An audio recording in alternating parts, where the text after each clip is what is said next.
live, but there it is, Jim. Hey, Jim. Hoi, hoi. G'day, g'day. Hey, Jim. We're up. Hey, I'm guys. looking for James, but he says he's there backstage, but I can't see where backstage is. He's not there. Okay. I'll let you guys chat. I'll try and work this out. I'm going to start decaling. You guys hear me coming through? We do. Like my There Friday. he is. Hey, There how's it you going? are. Welcome, yeah, because you didn't pop up down the bottom. So where's backstage? It just when I logged in, it said that I was backstage waiting for the host. So Yeah, no, you just popped up because I was talking to the boys going, he's there somewhere. yeah, I was trying. I'm new to this, so you'll have to bear with me a little bit. We shall bear. Okay, All right. just let me introduce you to the crew. We've got a couple missing. Paul's actually taking his mum to her sisters. The Okay. other James, Moreton Bay Modelling, he's with the kids. I think his son doing BMX. And we've got Wombat, Wayne up the top. Bilge or Alex. We might be getting Pete Holroyd turning up. We'll see from Thailand. And Jim's from Chicago, but he's sort of just must be having streaming issues. So, boys, the other James. Okay. Build. G'day, g'day. Good day. Wombat. So, Wombat is the decal guy, right? Wombat is a legend. Yeah. Wombat makes amazing decals. Yeah. Wombat has the hairstyle that lasts forever. You can put whatever you want on that. You can airbrush it. You know, hang with that, Law. No, but so you guys, Jace, would it be better if I wore that? Yeah. mate. Wolf. I didn't know Salvation Army had something. I've got a navy one there somewhere, mate. Well, that's what you should be. Wait. Jim, you're very pixelated. Break my Sort of, connection out. you stopped in time, brother. Evening, everyone. Can everyone hear me? We can hear you, Locking up. but your body's not moving. Yeah, you like Big Max headroom. Oh, that's a throwback. Jace. Oh, okay. Yeah, All right, that's now, a long I ways don't know. back there. You guys are coming through clear on this side. Yeah, you're It looks working a bit good better. now. Yeah, so Okay, Jim, should I come out and go out and come back no, in? mate, or- stay where you are. Stay where Okay. you are. All right. So Jim, meet James. James is Michigan. Yep. James, meet Jim. He's Chicago. Chicago. I go by Jim as well, but James is fine to keep it easier in the chat. Oh, You were here so we're first, so doing it. you get the Jim. Yeah. We can call you. Okay. Shithead. Yeah, you can Doesn't call me matter. anything. Just don't call me late for dinner. We can call Yeah, you yeah. Paul, That's fine. James, Jim, late for dinner. Yeah. So, guys, with James there, he runs restorations for you. His channel is he's a maestro on what he's doing with all the. Well, you tell him, mate, the die-cast stuff and. Yeah. I started modeling with my dad when I was young. He was a truck driver, a local truck driver. So in the wintertime, so you get laid off a lot. And he was raising my brother and I, and we modeled a lot in the wintertime. Kitchen table, wintertime here in Michigan, much like it is in Chicago. We get a lot of snow. It's cold. There's not a lot to do outside, so we modeled, and I got away from it for a long time, and something kind of drew me back to it, and I saw some things that I liked and thought that I could do and maybe do better with, or that people would enjoy. And man, it's been so much fun, and I'm fortunate to have like a pal of mine that's learning video editing, and he's been learning quite a bit, and he does such a great job, you know, on the videos, because each one of those cars in the videos I probably have, which to you guys, because I think that you're probably far better at it than me, but I have like 30 hours or so into each one of the videos, and then he has at least that into editing. So it's an incredible amount of time that we both dedicate to make the videos. And it's weird to do it in front of a camera and try and keep, you know, not breathe into the camera and keep your hands out of the way. And it's a whole different learning curve than just sitting down and doing it. But it's still fun. We're learning a lot, and I'm getting a lot better at that kind of stuff. So it's a lot of fun. I actually was hoping to kind of go around and ask everybody that's here maybe a couple of questions and get to know some backgrounds and stuff. Like, how did everybody get started? Like, do you remember the first model that you built? I still have mine, my 1/25th scale Chevrolet that I built with my dad, my first model. So how did everybody get started? Wombat. Well, if I just want to say I just subscribed to your channel, so I'll definitely be checking that out, because when I heard restoration, I had seen some other guys who've done something similar where they restore die-cast and toys and stuff like that, and that stuff fascinates me, because a lot of that is got a lot of sentimental value to me. You know, take something that was pretty much left to die and restore it to brand new is a beautiful thing. It's really nice. Jimmy, they should take you back when you restore a pyramid, mate. That'll give you a flashback. Yeah. So how about Wombat? How did you get started modeling? I don't know. Like most people, I just started when I was a kid. My brother and I used to model together.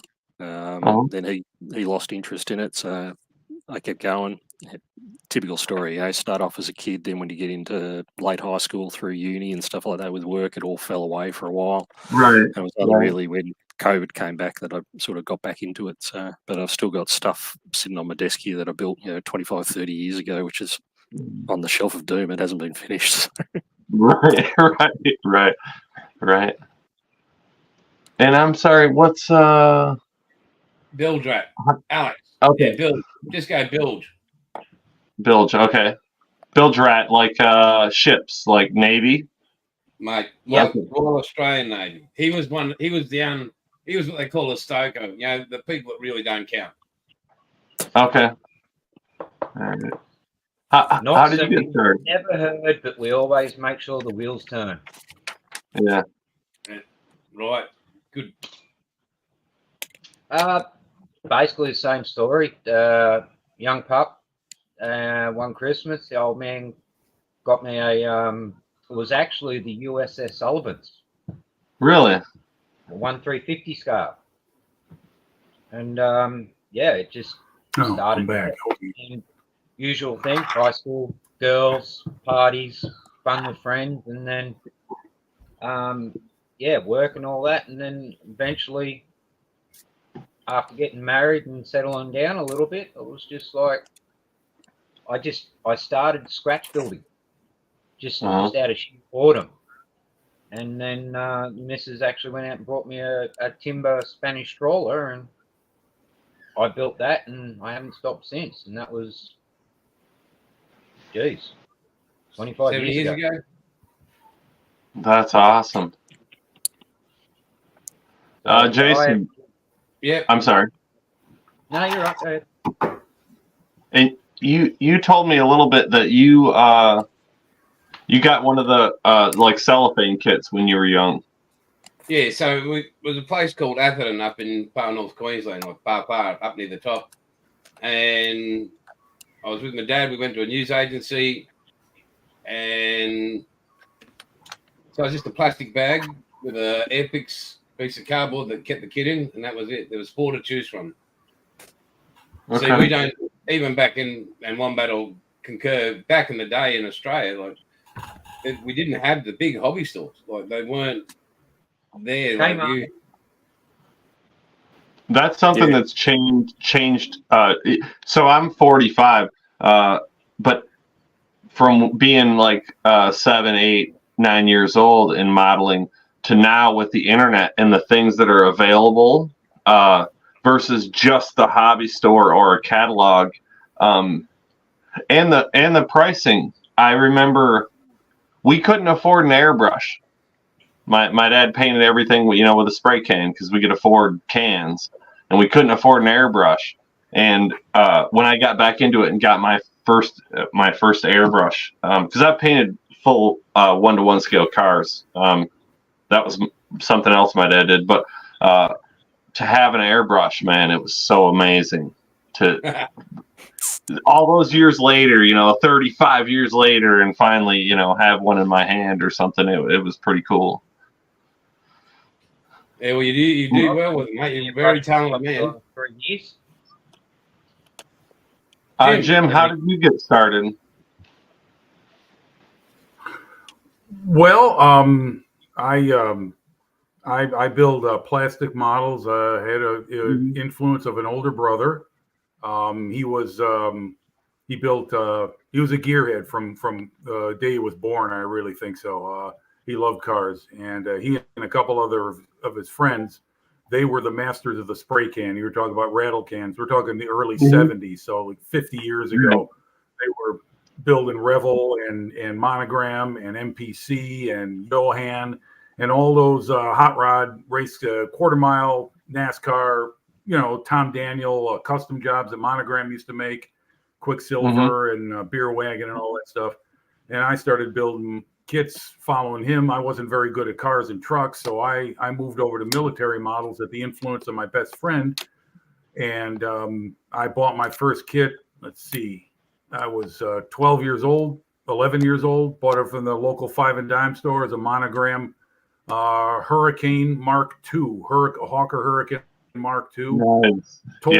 Stole my sister's tempera paints to paint it. Oh, The old water paint. And of course, it all just peeled off with it. Oh, am I coming through, guys? I seem to kind of seems like I'm the one going in and out the most. You guys seeing me and hearing me? Yeah, mate, you're fading in and out, but that's okay. Morning, GB. Things are a little fuzzy because I'm Yeah, it's your end, Jimmy. okay. It's okay, mate. Well, anyway, just saying that's how I got started. I've been building since I was hello. yep. Yep, Jimmy Bale. Awesome news. That's Technology. Yeah, technology's great until it's not. Yeah, it's great. Everybody say hello. That slot car guy, he's an Aussie, and he is just Wombat and Bilge, and yeah, he is just one hell of an Australian. Seriously, I mean, I've actually been watching his stuff, the wooden routed track that he's been putting together. Yeah, he I was jumped doing the on his live live the other day. Yeah, Bilge, make sure, and James, Yeah. watch. Subscribe to that slot car guy. He just hit 9,000 subs as well. So Who is that? I'm sorry. the guy down the bottom, that slot car guy. Uh, Put the link in the description. I'll just get his channel up. okay. And, you're blushing. As long as you got the lights off, we don't want to see your head anymore.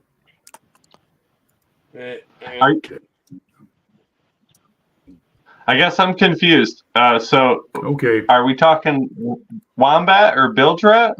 No, just in the chat. That slot car guy. I don't even see the chat. I guess I'm new to this, man. I'm sorry. Oh, Let's see. okay. You're right, bud. You're right. So I'll put the link in his description. Let me get here. Oh, okay. That slot car guy. Okay, I got you. Awesome. Yeah, definitely. Go and Jim Abbott, mate, you've got to see him. He is dead set. Just one of the most passionate but bloody awesome human beings. You know, if you asked him for the shirt off his back, he'd probably give you his shorts as well, and we all don't want to see that. Hey, Jim. I think there's I'm sorry, guys. I think there must be something going on my end. I can't seem to stay connected with you. I keep getting bounced out, and I come back in. Done, Buff? Yeah. But yeah, share the crap out of it because he's just such a good human. Like, yeah, absolutely. Now, is it so?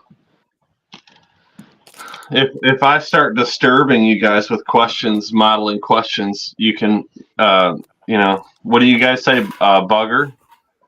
That's the Australian thing. What do you say? That's the polite. Okay. That's the polite version. All right. So, Wombat, do you sell your decals online? Are they available to order?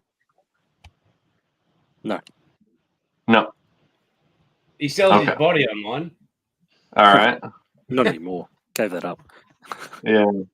So you just you make them for your own models and for special people. Okay. Yeah, I've got some projects coming up that the only thing I'm going to be able to do is just that too, and a few others that the only way I'm going to be able to do it. There's no commercially available stuff, so just design and print. But I think he's chasing. Yeah, Jeff, get stuff. Can water slide decals be done? Do you think, like a quality decal with an inkjet or no? Depends on the intricacy of the design. Okay. And the quality of your inkjet printer. I mean, if you've got a really cheap and nasty, then no, it's gonna come out and look. It's never gonna work. Okay. Yeah. But yeah, I haven't put too many of my stuff up, but when I've got a few I've got to create, so once I've got them done up, I'm trying to find a decent quality paper to do them on. Okay. Because I found a few bits online, but I think there's a local supplier here in Australia that I might be trying out. So. Okay. But he is your man. He does videography, photography. He is just. Don't worry about it, Jim. Well, Wombat, if you've watched even just just one of am I coming through? I mean, are you guys hearing me or seeing me? Yeah, mate, we are. Yeah. Okay, what am I doing? I keep getting bounced. The StreamYard tells me my connection isn't strong, so something's wrong on my end. Reboot your router. Yeah. Yeah, I can't. I'm about 60 feet from it, and I got I'm on my Wi-Fi. I'm actually getting a good signal read on my screen, but for some reason StreamYard isn't making a good connection with it. I'm not sure what I can do to improve it right now. But anyway, I'll just sit back, and when you want me to say something, let me know, and I'll jump in. Thanks, buddy. Well, Wombat, what am I doing? I'm sure that you noticed it. I can't figure out the lighting. I'm having a terrible. Did you notice the bright, like, it's probably my cameras, but I struggle with lighting every single minute of every day. Depends on, it could be a number of things. Like I said, it could be the camera settings. It's probably the main thing. Look at that. And what lighting are you using? I mean, just it's not photography lighting. A daylight bulb and a fluorescent and a couple of these guys here. You can't really see. I didn't mean to turn it on. They're just bendy bendy lights. So, but it seems like if something is gray or metal, chrome, silver, it reflects so bad back at the camera, and I've not been able to figure out how to correct that. What sort of camera are you using? GoPros. Yeah, that's part of the problem. I've tried doing GoPros as well, and they're not for close up like the stuff we're trying to do. They're not the best, and their reaction to light is not great as well. So a lot of my stuff, I've got a couple of Canon cameras that I use, but I also just use my Android mobile phone. And actually, the newer models are actually coming up pretty good with the way they handle light and everything. So, yeah, that's our next purchase. I think is it. I say decent, and decent and affordable aren't those two things with cameras don't usually go together. But I'm going to do the best that I can to get a better camera. So, well, that's mine up there. One of mine. Light boxes and that. Oh yeah. And I've even hang on, let me just. And I chuck on a diffuser, like I've got different diffusers, like just to take it out of it. So. Like even that camera I'm using now is just a reasonably cheap USB plug-in webcam. Really? Yeah. So I've got it mounted overhead. Yeah. That one is better. That camera is a USB webcam as well, but it's the lighting. So on the main lighting I'm using, I've actually got a large softbox. Like mine at the back there. Okay.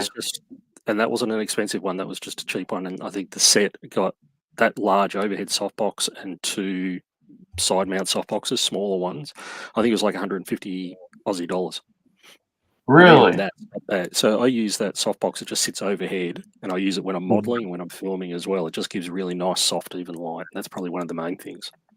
Yeah, I think that's probably a lot of my issue is the light is so directed and not softened at all that the only problem I have using this softbox is it reflects off my head.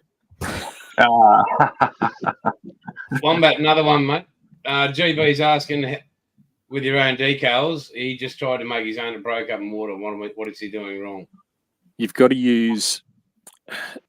There's I can't remember what it is. I can't find it either. There's a couple of different things, clear coats you can use over the top. Because if you're using it on inkjet printers, you need to put a layer over the top to protect the ink. Otherwise, the ink's just going to break away.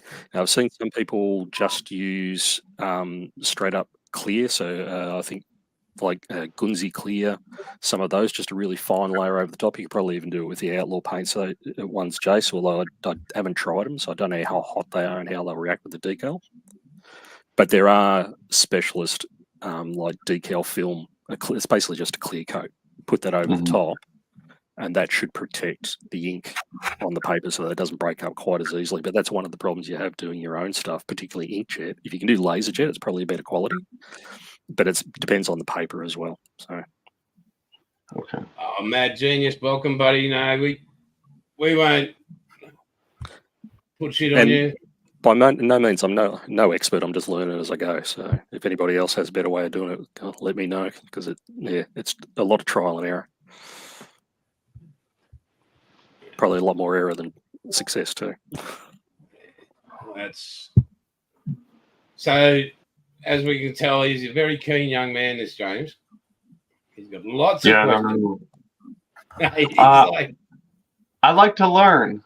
And with there's a lot of experience in this chat. So if it bothers you guys, I can just sit back. No, we're just taking the piss. We will take the piss out of you all day. It's all good. Yeah, that's our job. We're Aussies. That's what we do. Yeah. Well, and everybody's supposed to be building a Spitfire. Is that correct? Yes, they are. Yeah, upside down. Oh, yeah. Upside down.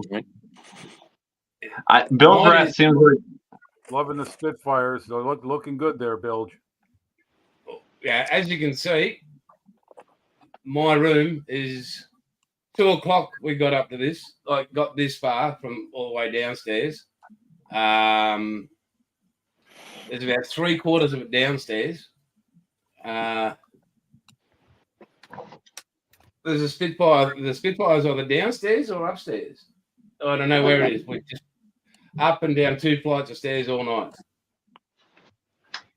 Well, I moved. I relocated myself closer to the router, so now you guys are coming across loud and clear. Everything's consistent. So, figured it out.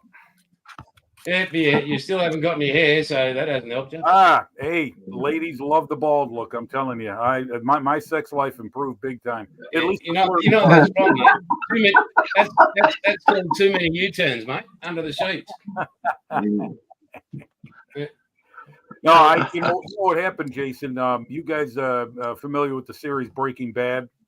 I finished watching it again. Yeah. Well, summer 2012, I'm binge watching that with a friend of mine on a vacation at a friend's farm up in Wisconsin. And I come back home and I get the razor out and I just take off the rest of my hair because I had what you call male pattern baldness going. I had the old landing strip right down the middle of the head. So off it all I went, to say that, and looking good. I haven't had any There you complaints. go.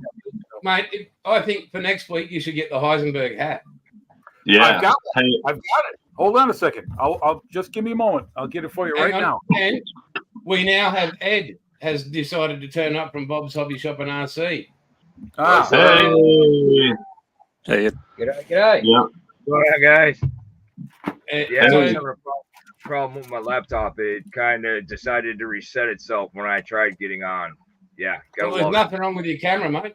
You still look like bloody a Wookiee. Yeah, Tony, man. I told you, haircuts are for quitters, my friend. Oh, look at Jimmy. Doesn't he look like Heisenberg? Oh yeah. Yeah. Yep. Everybody wants to be an outlaw until it's time to be an outlaw shit. Want to buy some meth? 96% pure. They love it. Hey, it's down here like crazy. I got a meth dealer that lives next door. I can bring you all you want. Yeah. Oh boy. That's Yeah, all right. I nice, don't want nice. my teeth, and I don't want sores popping out of my skin. So it's all You right. watch us get kicked from bloody Yeah, YouTube. Everybody race a deal. Yeah, it's bad. so It's just for bad. everybody know, It's bad around here. this Yeah, is Ed. I put my pre-order in last week with Bob's. One Got bottle. some icky sticky stuff and some outlaw paint coming to me. So very happy to make connection with that. Good to have a U.S. distributor. Icky Yes. Sticky's on its way. It'll be here probably Friday. That's cool. That's fine. I've And the outlaw doesn't get sent till the end of the month. Well, the first That's Yeah, fine. end of the month. We no just had a big big deal. order. We just had a big order sent out 2 or 3 days ago. I just sent to Jason. Okay, So awesome. we Yeah. had a big guy come in and order a bunch. So I'm hoping we can get some more. We should. I'm trying to spread the word, let people know. It's kind of messed up a little bit on the. I just got a paint booth, so yeah, it's my little model room is pretty small. So yeah, you can't paint with Outlaw unless you got a booth. Just Oh yeah, I agree. Yeah, I've got the whole 9 yards. The respirator, spray booth, got the fan yanking it out the back window. Yeah. With all paints, but especially the lacquer acrylics that are so prevalent now in the hobby. They work great, but yeah, they got to be exhausting. Mate, they don't work great. They work fucking Like brilliant. the heart. I do a lot of 3D printing, and I'll tell you what, it lays nice. I mean, I've done quite a few. I don't know if you can see it or not, man, but I 3D printed an Edelbrock manifold for a small block Chevy, and that's the aluminum from Outlaw. And then I've done the Arctic Silver. I know it's hard to see, man, with that one. I mean, it paints phenomenal, and I use beige resin. So everybody uses gray. I like using the beige. It's a neutral color. If somebody doesn't want to prime it, they don't have to. I didn't prime any of those, and the color is phenomenal. Yeah, it's awesome. All right, Outlaw paint. I'll tell you, I was sold from the first moment I used it. I painted an aircraft with that, and I used the olive drab, and I gave it every test. I gave it the Tamiya tape test. I gave it I gave it everything I could to see how it laid down, and tough as nails. I love it. It's great stuff. So easy to use, and it literally does spray right out of the bottle. You can pour it into your airbrush, and it comes out. Yep. Well, it works great. I'm totally sold on it. So I had the underside of my aircraft masked up with icky sticky tape for over a week, and like a lot of the time with other paints, that pack, you wouldn't do that. You'd get tape off as soon as you could because it oversticks. Peeled straight off, and no residue. Paint stayed in place.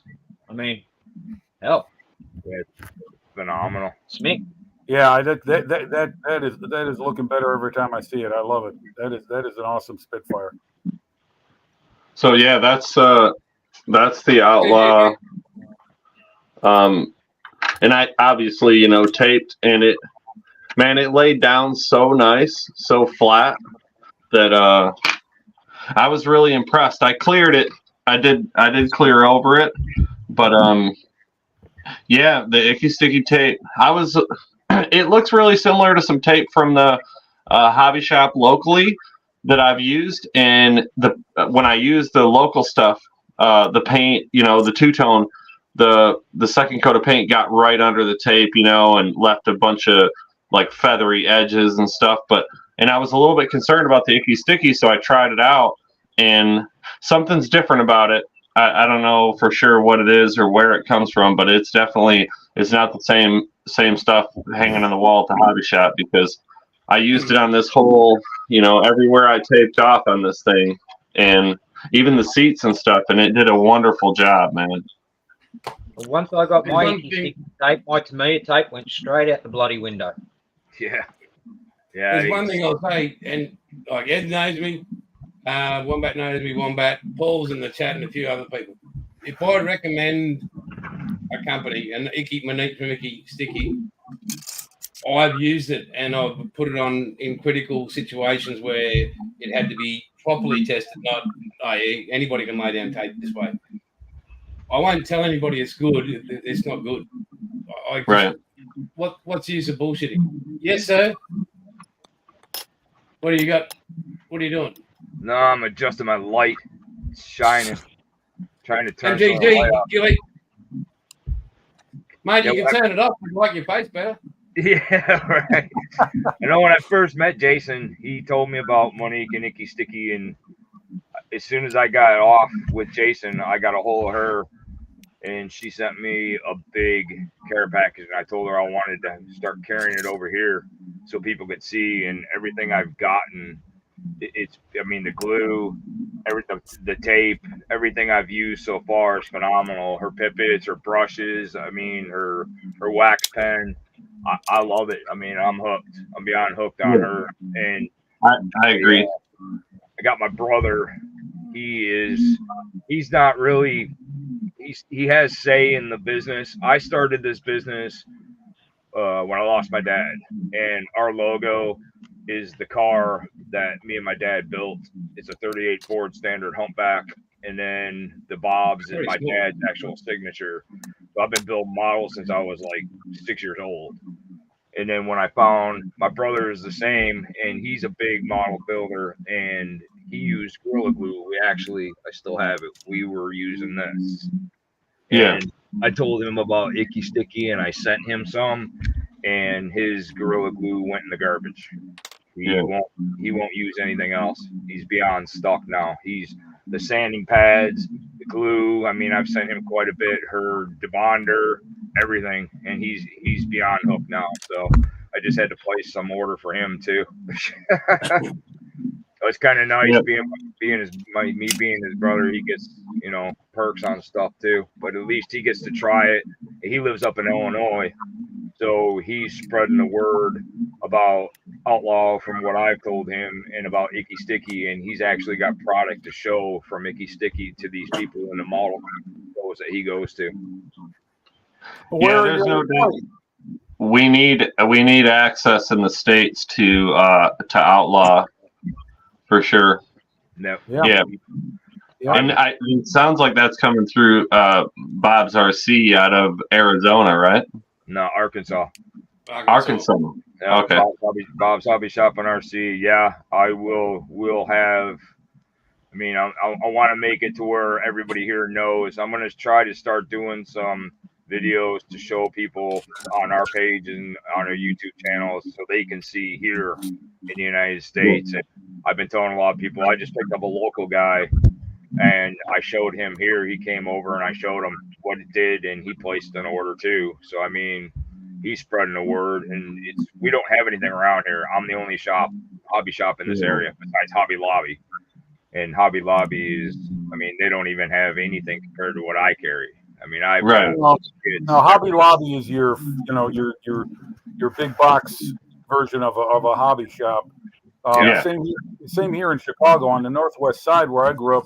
There used to be a lot of brick and mortar stores, and they've, I'm not lamenting it. It's just a fact of life. They've gone the way of the dinosaur. Online hobby work is just the way it is now.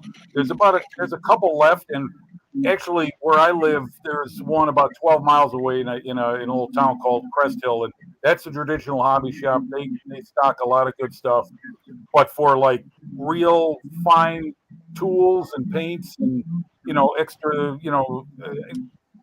just the good stuff you want to get, not just model kits, you really need to go online for that. Not many hobby shops can afford to have that stock that they used to, because the overhead must be tremendous. For aftermarket, like resin and detail parts and aftermarket parts and everything. That's what I'm talking about. That's what I go online for. Some of the stuff is, I mean, right now I'm only online. Local people, when they order stuff from me, I allow them to come here.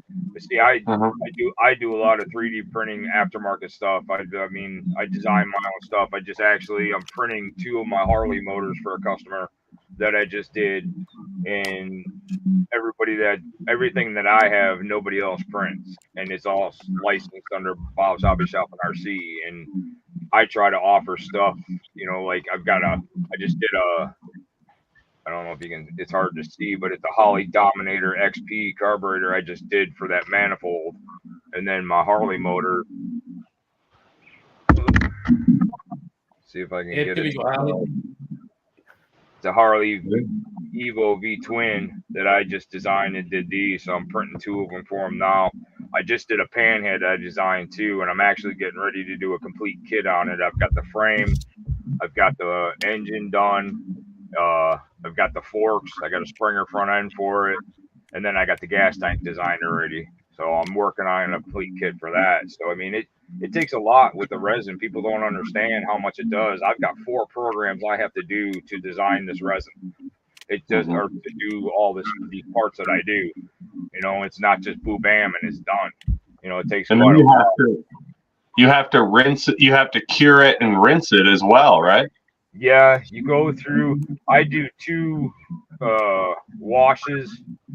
I've got a pre-alcohol that I do, which I wash it in, and then I've got my wash and cure machine that I stick it in after that.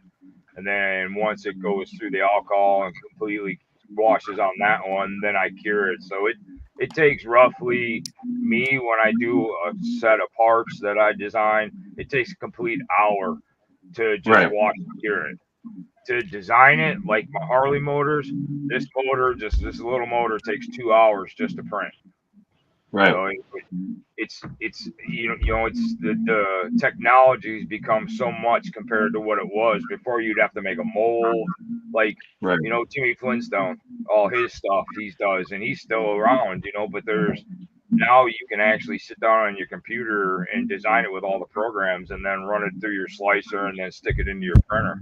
I mean, it's awesome, beyond awesome compared to what it used to be back in the day. You'd have to sit there and hand make your own stuff. And I mean, I still do hand make some of my stuff when I build, but it's just the way my father taught me to do it.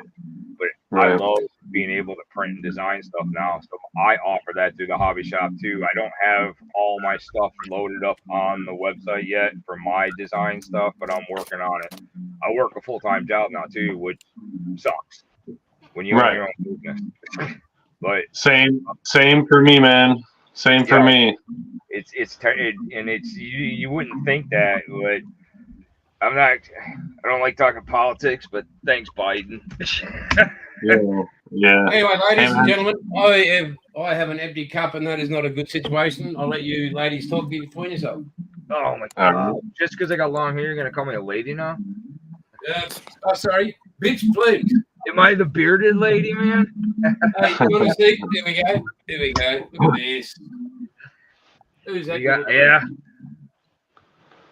Yep. Yeah, luckily I couldn't see because the reflection, so I've been spared the. Jason. Oh, I'm sorry. I'll take the laptop outside and I'll show you a real bike. I got my Harley sitting outside. Ready? And roll. Yeah. Back. Oh, it's too funny. That's Yeah, right. My old boy used to ride a Benz and take that knee black shadow.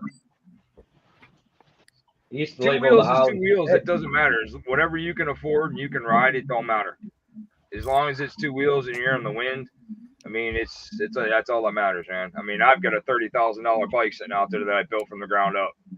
So, and I've taken trophies. I've taken first place twice and third place once in bike shows. So, I mean, it makes me feel good, you know. And like I said, the logo, that car, that was my learning on building street rods and stuff, is that car, you know. And I wish I could get it, but my evil stepmother, being a bitch, won't give it to me. So I'm like, it is what it is, you know. But it's awesome to be able to do stuff, even model cars, you know. And that's where it came in for me. My dad started, like I said, I was 6, and I've been building since. But now I get so detailed. I put carpeting, you know. We've got our battery cable kits that we sell. You know, we've got our fuzzy fur, you know, stuff like that. And I get completely detailed. Our own stainless steel exhaust. I love doing all of it to where it make it look like a real car. And you do diecast, correct? Yeah, I build kits as well, just not on camera. But yeah, just messing around with diecast. I was going to ask you, do you have any suggestions for a floor mat material? For floor mats? That's tough. I'm working on something right now to do mine. I'm going to start doing custom floor mats. I bought a expensive printer to start doing decals and to do the floor mats. And then I've got a scan and cut machine. So the material that I'm going to be using is, I've got cardstock, but it's a special kind of stock that I bought. So I'm going to print it, you know. And you can get like the designs online and you can print them yourself, but I'm going to do custom ones, like for each car. People want, you know, somebody's, whatever you're building, I'm going to have the designs for that, and that's going to be the floor mat design for that car. So it just depends on what you want to do, man. But yeah, I'll have those pretty soon, but you can try it yourself. It'll turn out just fine with a regular printer. Okay. All right. They do have different designs. You can just go online. You can find different stuff online. You know, you just have to scale it down to the car that you want and how big you want them. That's the fun part. You know, the best thing to do is, I've got mics. That's how I design my 3D printed stuff. I get down to it. I mic my stuff, and our digital calipers as well. Most of the time, I use my digital calipers. And I got an expensive set. I mean, the cheap sets don't work. So, I mean, I love doing it, man. But yeah, just get yourself a set of, you can go to Walmart, I think, and they sell cardstock. And then just for your printer, and then just scale it down just a little at a time. Okay. All right, cool. That works. Yeah, I love it. Uh-oh, the boss is back. Yeah. Well, it seems that 3D printing is improving and becoming more and more user-friendly by the hour. It looks like it's just going to be the sky's the limit going forward. I mean, seeing what you're designing there in terms of specific parts for a specific model you're building, that's the great thing about it, is that it can be something you want to do specific for what you're looking for. You can also get programs people are going to sell, or you can download, or you can make your own stuff. So it's a wide, the sky's the limit. I mean, such a wide spectrum, and the potential for anything now is out there. It's just a matter of what you want. Yeah. Yeah, it just depends. It's expensive. I mean, you can get cheaper printers. You know, I mean, I've got the Saturns, and I love my Elegoo's.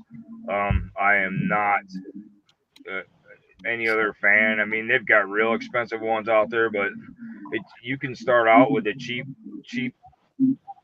printer and a cheap wash and cure machine, and you can do it in the programs. You know, I use Laichi, and I love Laichi. It's, you know, most people are Chitubox, and I don't like Chitubox. To me, it's just too much.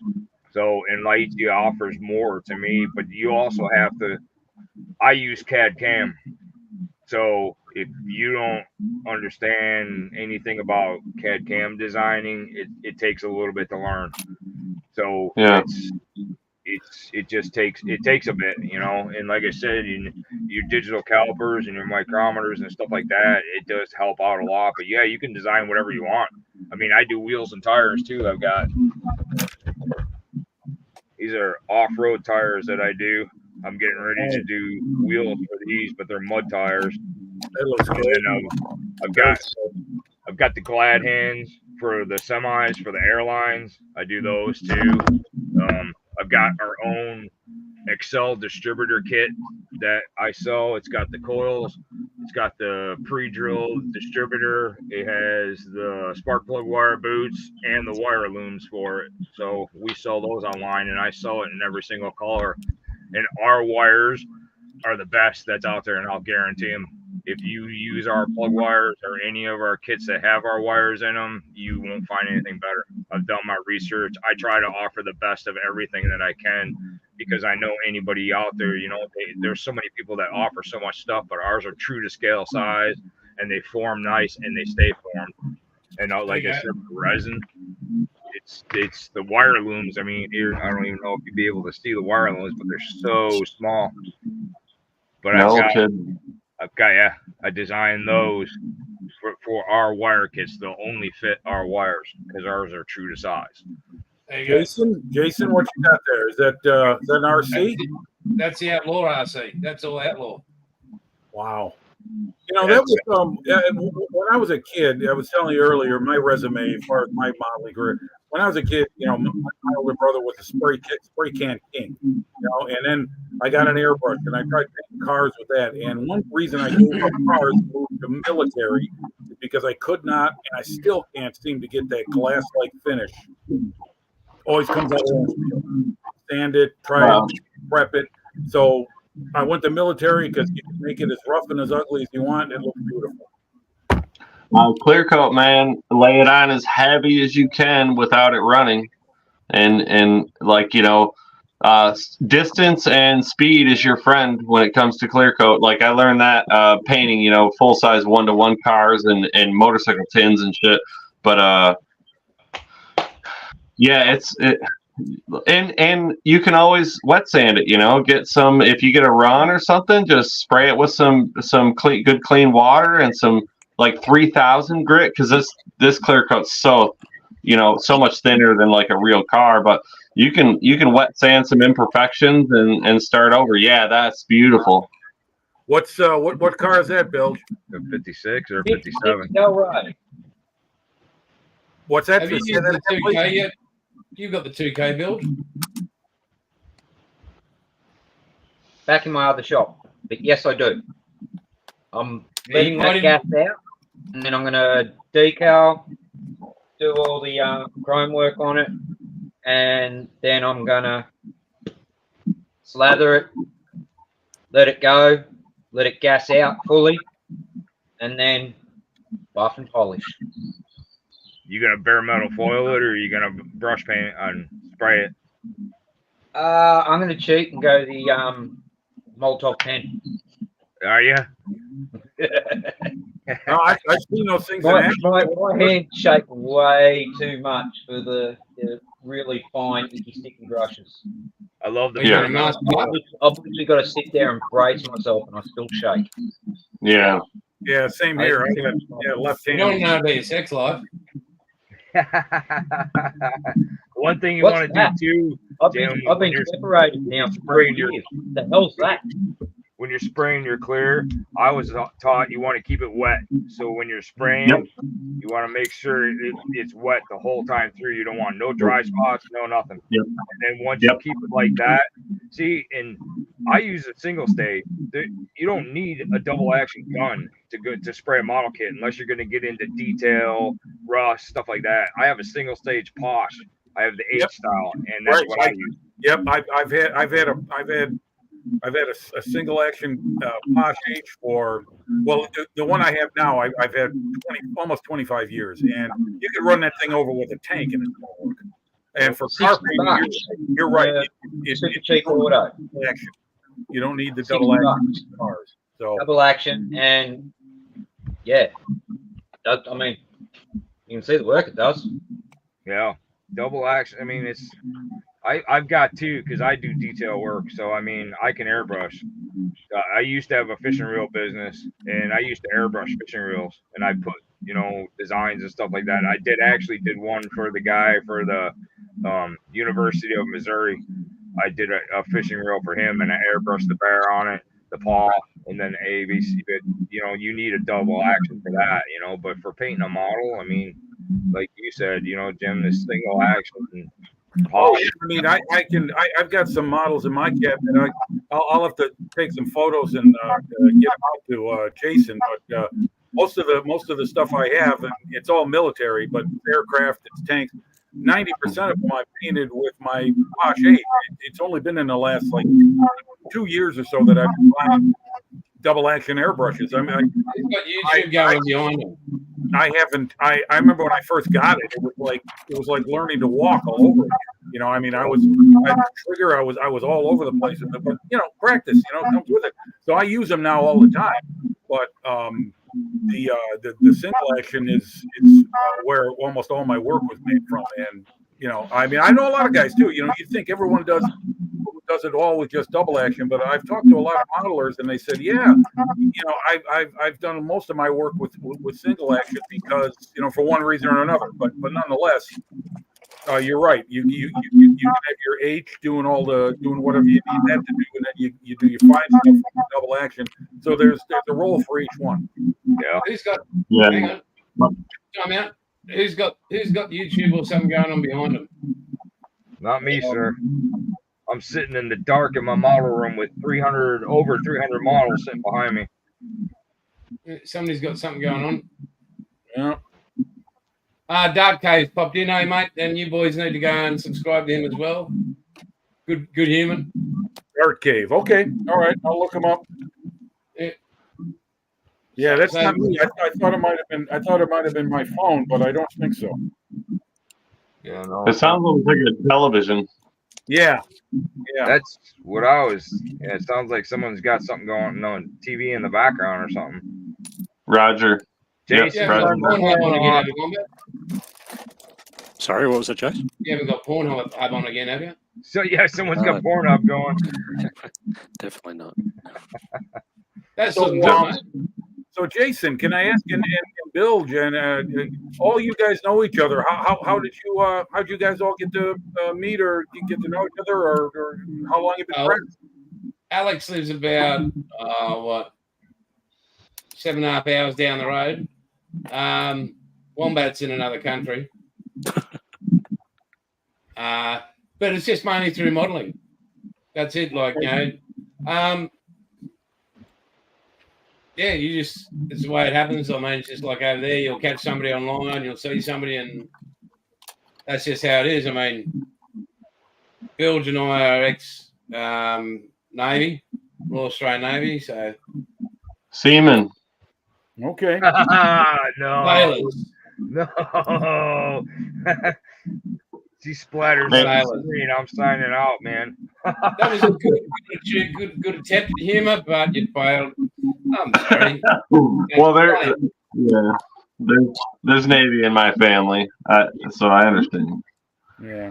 Well, that's a good example, Jason, of what the internet's done for the hobby. I mean, for me personally, I build, and I've been building a long time, and for the longest time, my eyes are the only ones that saw my kits. I mean, maybe I could do a model show in the area, like an IPMS event or go to my local hobby shop and not necessarily build a model for them, but look at what's going on there. And here it is, you know, I don't know how many years, but you know, I've been doing this, and now, I mean, I was not earlier with Peter. He was doing his usual Saturday show from Thailand, and then I'm on with guys from the UK. I mean, I'm around the world. I'm telling you, I'm almost getting a little bit of addiction for being on live chat. Sitting around yapping, get shop. It's only stalking if you get caught. Really livened up the hobby for me. It's given it a boost of enthusiasm that wasn't there before, because I can bounce ideas and learn and talk like we're doing right now. I mean, we're across the United States or across Australia. For God's sake, we're thousands of miles apart, and we're talking shop. This is wonderful. I love it. Maybe we should do like a. Go ahead. Yeah, no, you're right, mate. Kick on, Jamie. Maybe we should do like a quick lightning round of any tips or tricks that maybe like one a piece or something that might help people out if they watch this, even if they watch this 10 years from now or something.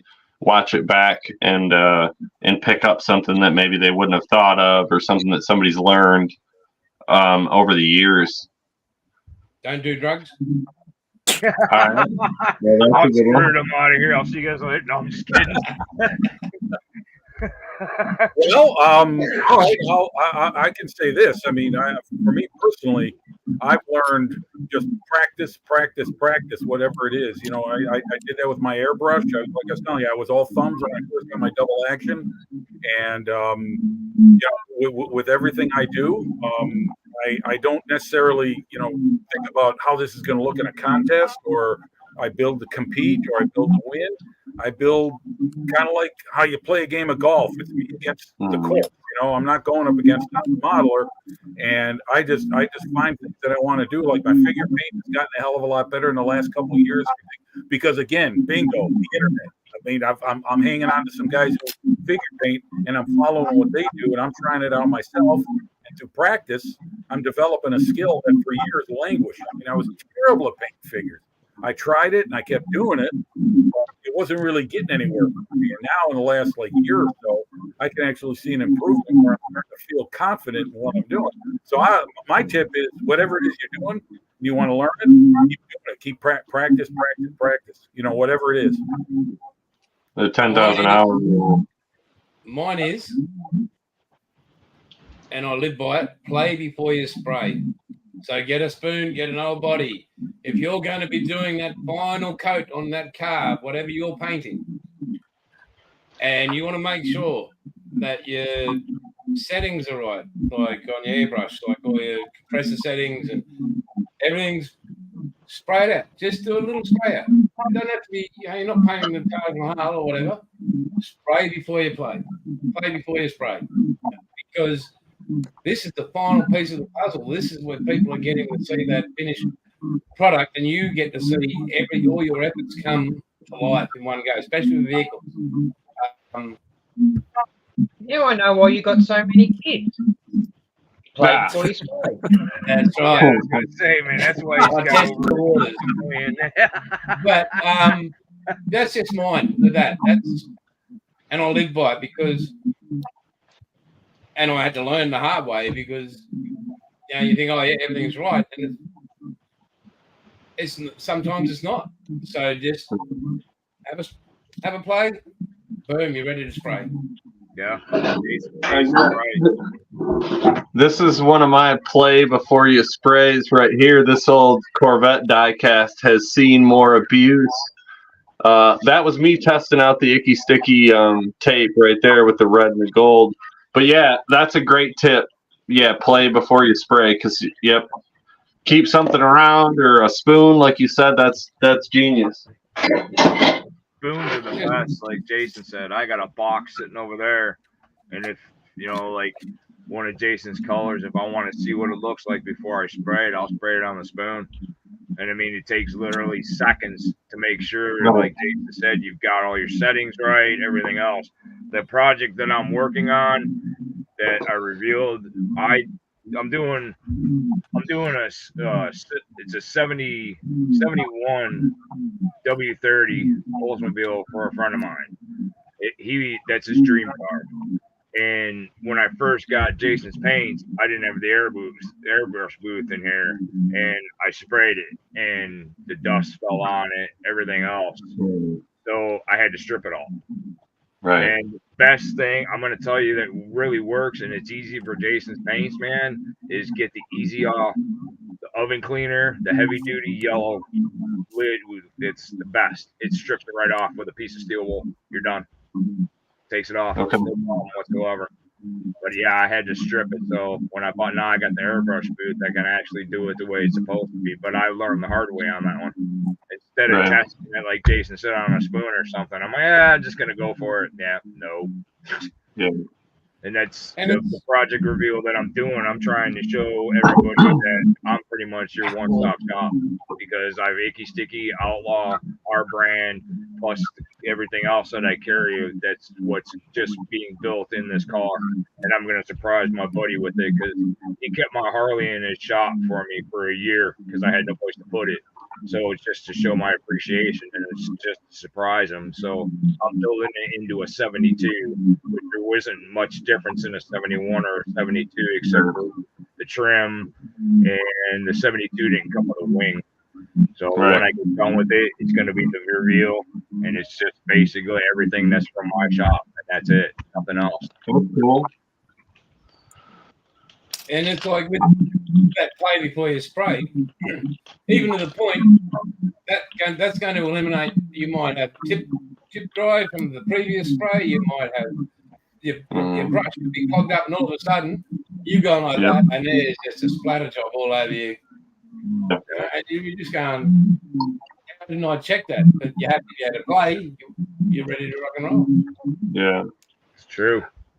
I learned something the other day that I'm sure all 5 of you guys know, and I don't know why it never dawned on me after all these years, and I hope that I saved at least one person the headache. You can very easily apply your CA to one piece and your activator to another piece, and as soon as you touch them, they stick. Oh, yeah. You don't have to. Okay, I never, yeah, that was all these years, never asked about it, was trying to like spray the activator.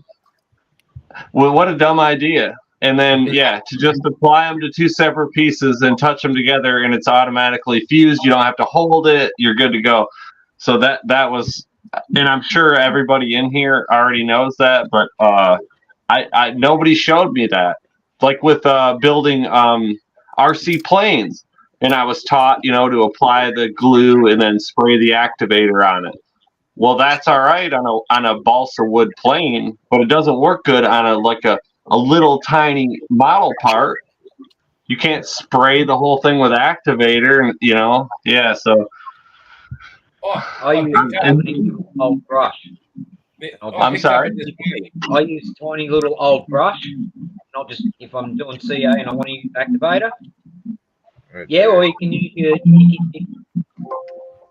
I picked up the Dispays brought out a little CA glue dispenser. You've seen it? It's like you've got these 2 little solid bits of aluminium or metal, whatever. You've got these 4 little what do you call them?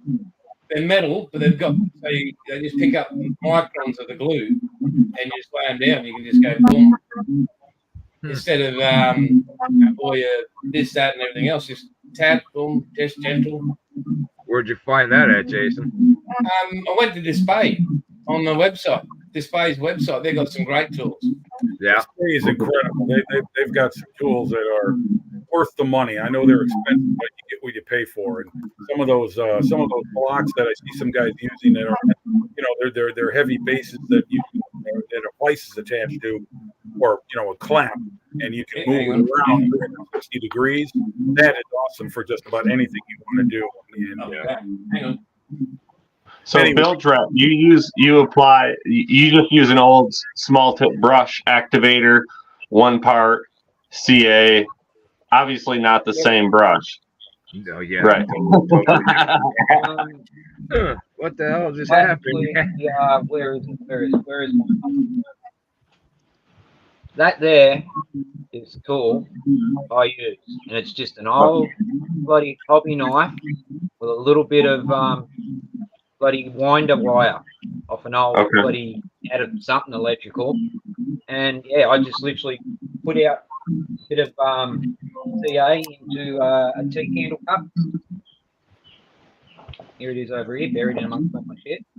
And I'll Okay. just dip on that, drop on there, put it together, and then my activator, I've cut the brush off, and it's actually glued to the tip of the icky sticky activator, and I'll just take the lid off, dip, and just touch, done. Okay. Nice. Jim. Yeah, looking There you nice. go. Yeah. Yeah. Worth the money. I mean, especially for a guy with me with shaky hands, that stuff Excuse like me, that. guys. Oh yeah, that's yeah, cool. yeah, you're holding fold. Yeah. Yeah, I use that for photo etch with armor. A lot of Yeah. stuff comes with you gives you that nice 90-degree or whatever degree bend you're trying to achieve with it. Yeah. Yeah, I've had one for a long time. The funny thing is that I haven't used it in a long time. I just saw it the other day in my tool drawer, and I was like, wow, here's something that I was using for a while, and now I hardly use it at all. I mean, I just don't work with photo etch as much as I used to. I want to. Oh well. I'll be right back. I get something to drink. So we haven't heard from Wombat if he has some kind of tip to help maybe new people out, or maybe something people haven't thought of. All I'd really say is just don't be afraid to stuff up. Failure is just a learning opportunity. Good point. You Good stuff for up, you. work out what you did, and just use it, learn from it. That's one thing I've always done in everything is you fuck up, get on with it, and figure out what you did wrong. Real Yeah. simple. Monique's in chat. G'day, Monique. Hey, it's the icky sticky. Hey, Monique's here with Let's try to get Monique on here. Her ears must have been burning.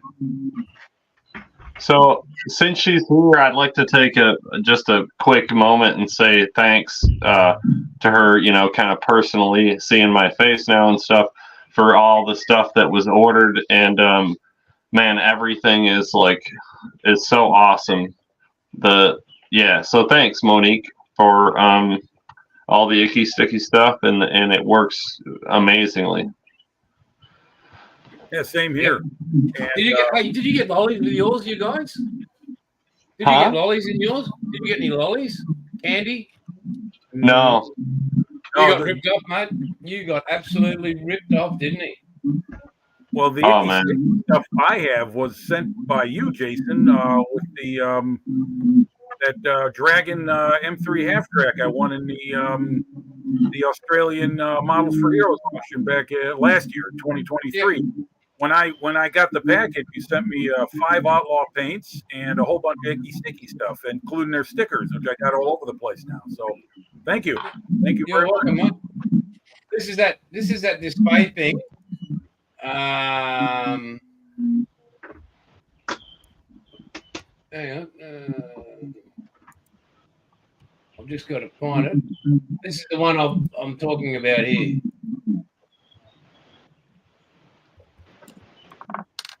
Where did it go? Here we go. That one there. It's not loaded. I guess I can't tell what it is. You'll have to. I'll see if I can get a super glue applicator combo set of some kind. That's what I'm reading. It's kind of it's a little fuzzy. I'll see if I can find a better one. Oh, wait a minute. Look, I got to change the settings on my computer, man. I'm even whiter than I normally am. I think I got too much light on my face. So one thing you guys check this out. Yeah, there we go. There we go. Let's try that. Okay, there we go. Anyway, what I was going to say is, Jim, Yeah. do you do automobiles or is it strictly cars and trucks? You make models of, not the restoration stuff. But scale 'em up. Everything, man. Everything. I love ships, tanks, planes.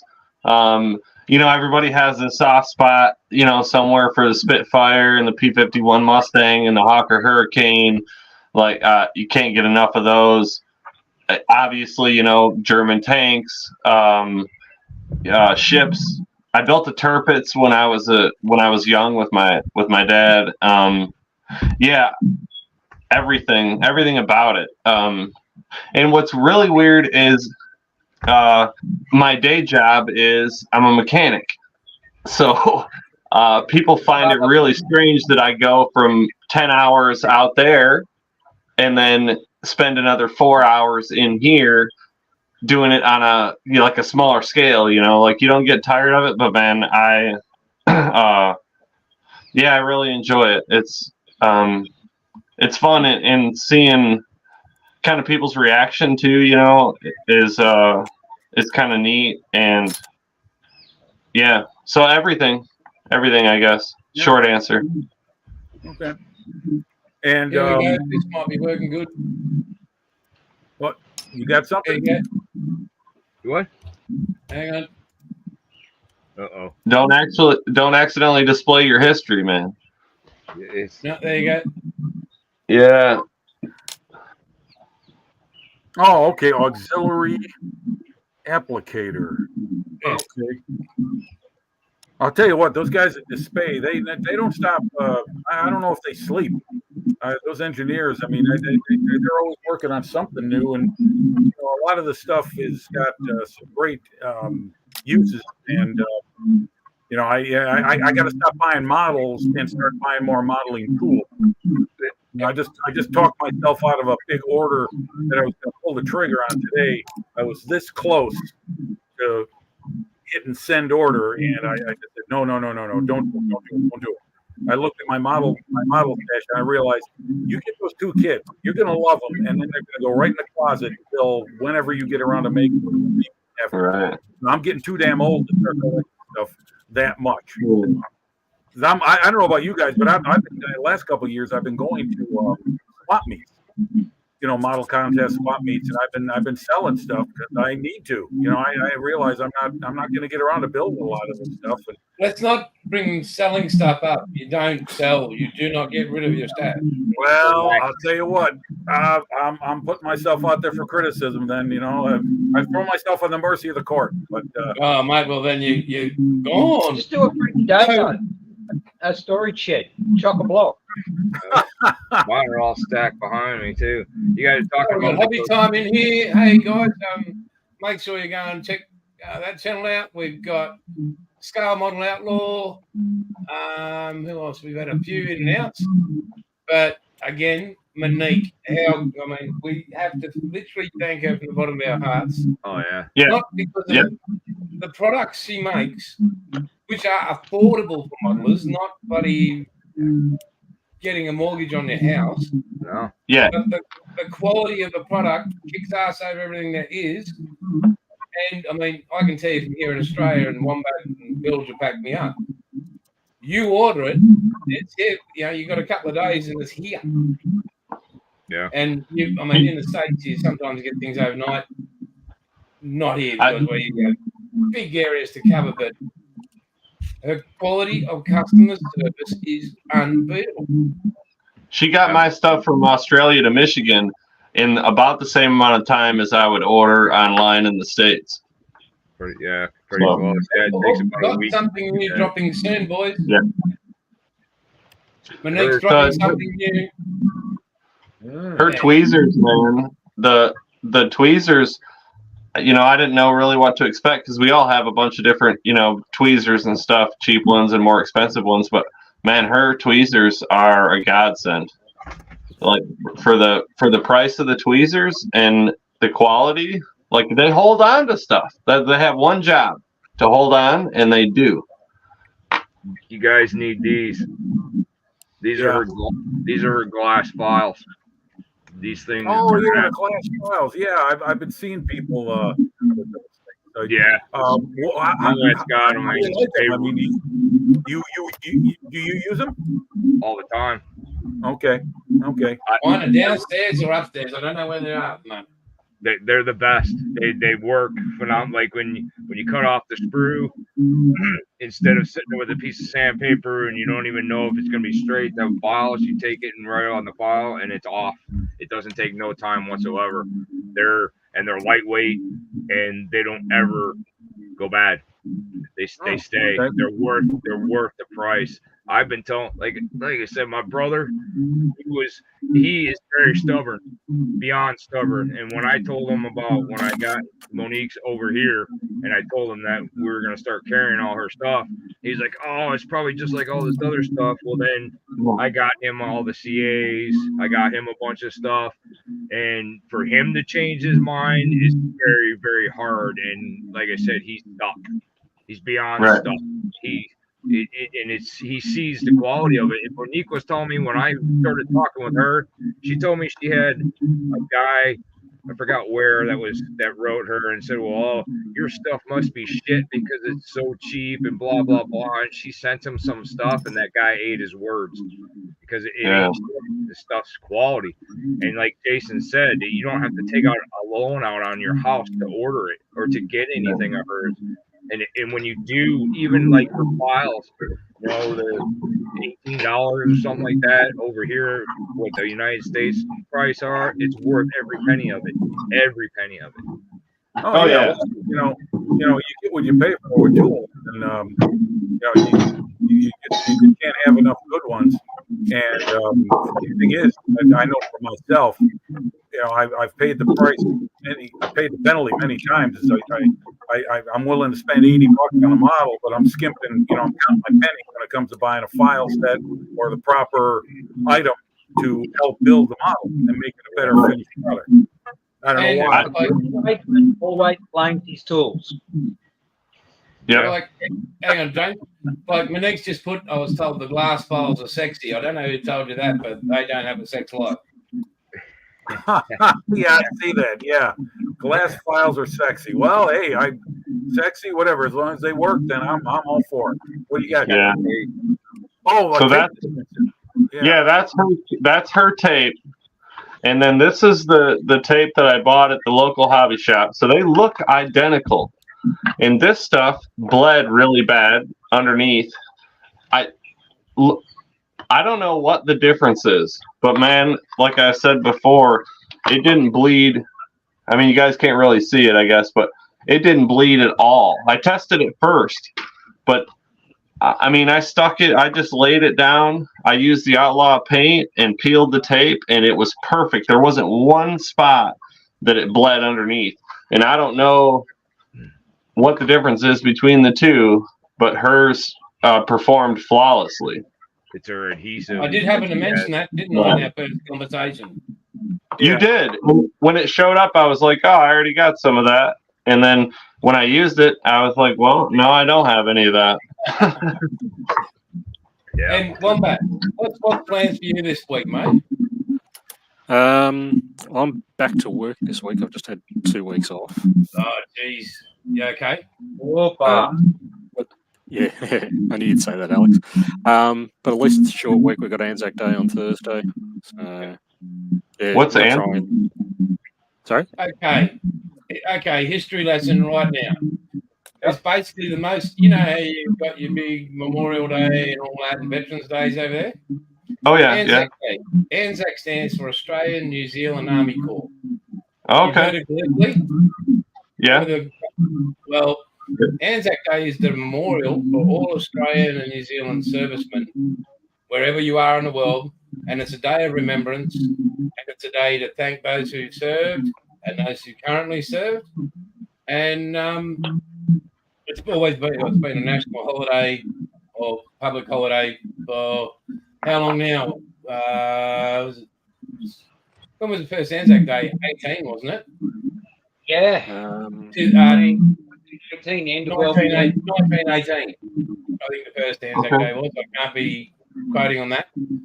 But we have a dawn service, and we all get up before the sun comes up, and you'll see people across the world and at all the cenotaphs throughout Australia. All the memorials, you'll see military there and the public, and we gather around to say thanks. Pay our respects. Yeah, it's I'd say the most important day there is in Australia.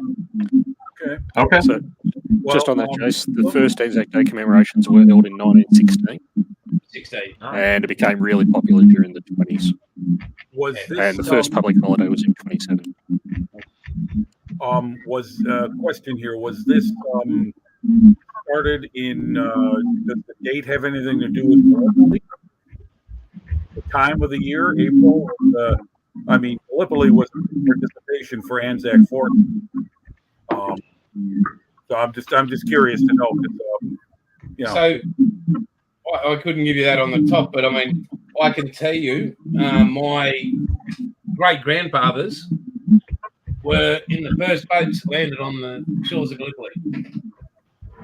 They met the first bullets.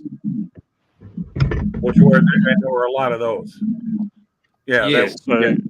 So Anzac Day is, it signifies the first major battle of Australian New Zealand troops during the First World War, which was Gallipoli. Right. Okay. Yeah. Because everything after that, you guys got moved to the Western Front after that disaster. After the bombs got us up in the wrong place. Well, the Gallipoli was just a mess right from the get-go. It was a clusterfuck. Yeah. Yep. Well, good word. Good choice. Good word. Yeah. Okay. Well, for us in America, Veterans Day, November 11th, which was, the end of the First World War, the 11th day of the 11th month. The 11th Was originally observed here as Armistice Day, and then it got changed to Veterans Day. Can't remember when. I think it might have been after World War II or before. I'm not sure which. But that is what it used to be on our calendars. I remember when it was Armistice Day / Veterans Day, then became just Veterans Day, and that's our day of remembrance, as well as Memorial Day. Memorial Day was created, I think, even after Korea, as a United States commemoration to our war dead and the sacrifices of servicemen and women, present and past. Yeah, well, that's what we have. Hey, TV, welcome back. We have Remembrance Day here. I think that's all over the world, 11th to the 11th to the 11th. Right. Yeah. Anzac Day is specific, very specific for us. Right. Yeah. Yeah, like Memorial Day is our day in America to remember our war dead and our sacrifices and our just basically our contributions and those who have gave in our names. So it's for us. Your day is for you. Anzac Day, is that what it is? Is that what it's called? Yeah. Okay. And if I can, and remind me later on down the track, Anzac biscuits. Anzac biscuits. So Anzac cookies.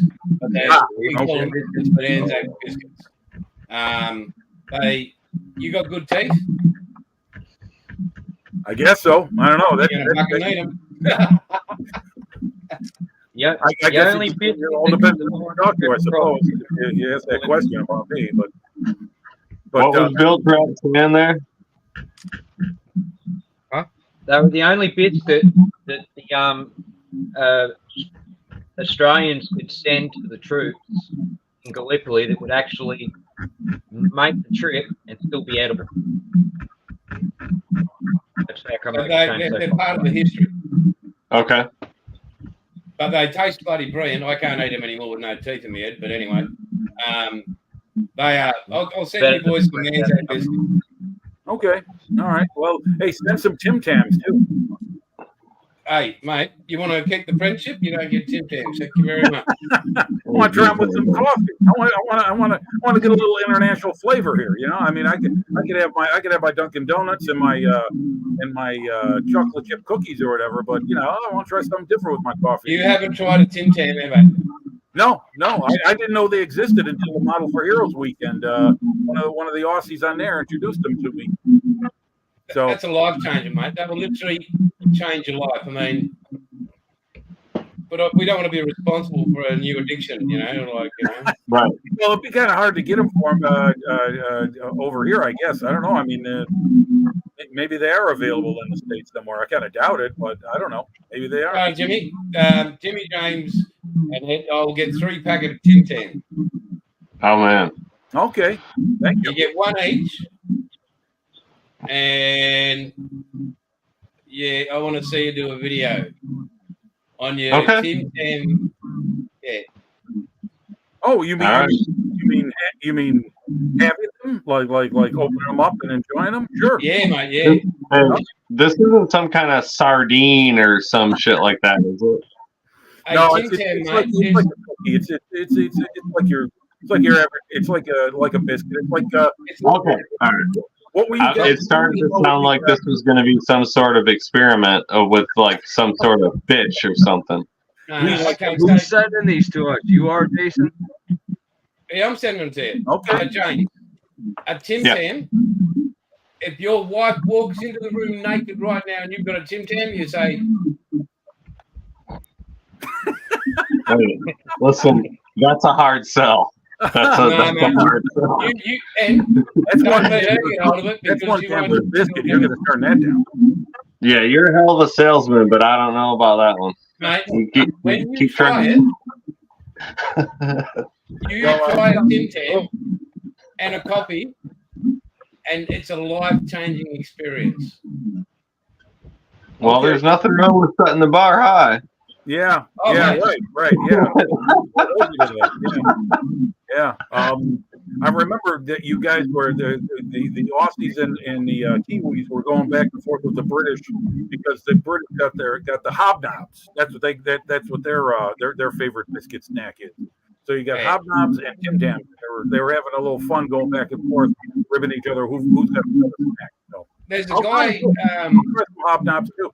Oh, I don't mind doing it international. There's a guy in the States, and he gets stuff sent to him from Australia, from all over. Oh, look at that! Chunk's gone just the hell of them now eating Tim Tams. But he got sent this, his whole family, and his father-in-law's Mexican or something, and his father-in-law had one, and Nelly just cried on screen. It was that much of an emotional experience. Damn. I don't think Yeah. I can that Tim far, Tam. Brian. There's sex and there's Tim Tams. I'm taking the Tim Tams. Oh, no. Hey, listen. No, Well, I haven't heard the two other Australians weigh in on that idea though. They seem to be pretty quiet. Yeah, I was gonna say I don't see No, them saying they're gonna take cookies over sex. Orgasmic. Wombat, how good are Tim Tams? Tim Tams are incredibly good. Take them over sex. Yeah, yeah. So I this have to guy, say, Rocker, unfortunately, I'm celiac, so I can't eat the normal ones, but the gluten-free ones that Arnott's have released are almost as good. Okay. Wow. And so My ex was a glutard. iRocker's his name on WROCKER on YouTube. Yeah, and you watch him when he gets stuff from Australia, and he's got 1 million followers or something. So he's not just some really awesome human being. Loves his Aussie V8s. Oh, Jason, I wanted to ask you, the shirt you're wearing, where did you get it? I love it. I have a friend of mine who's an airplane modeler, and that would be a great gift.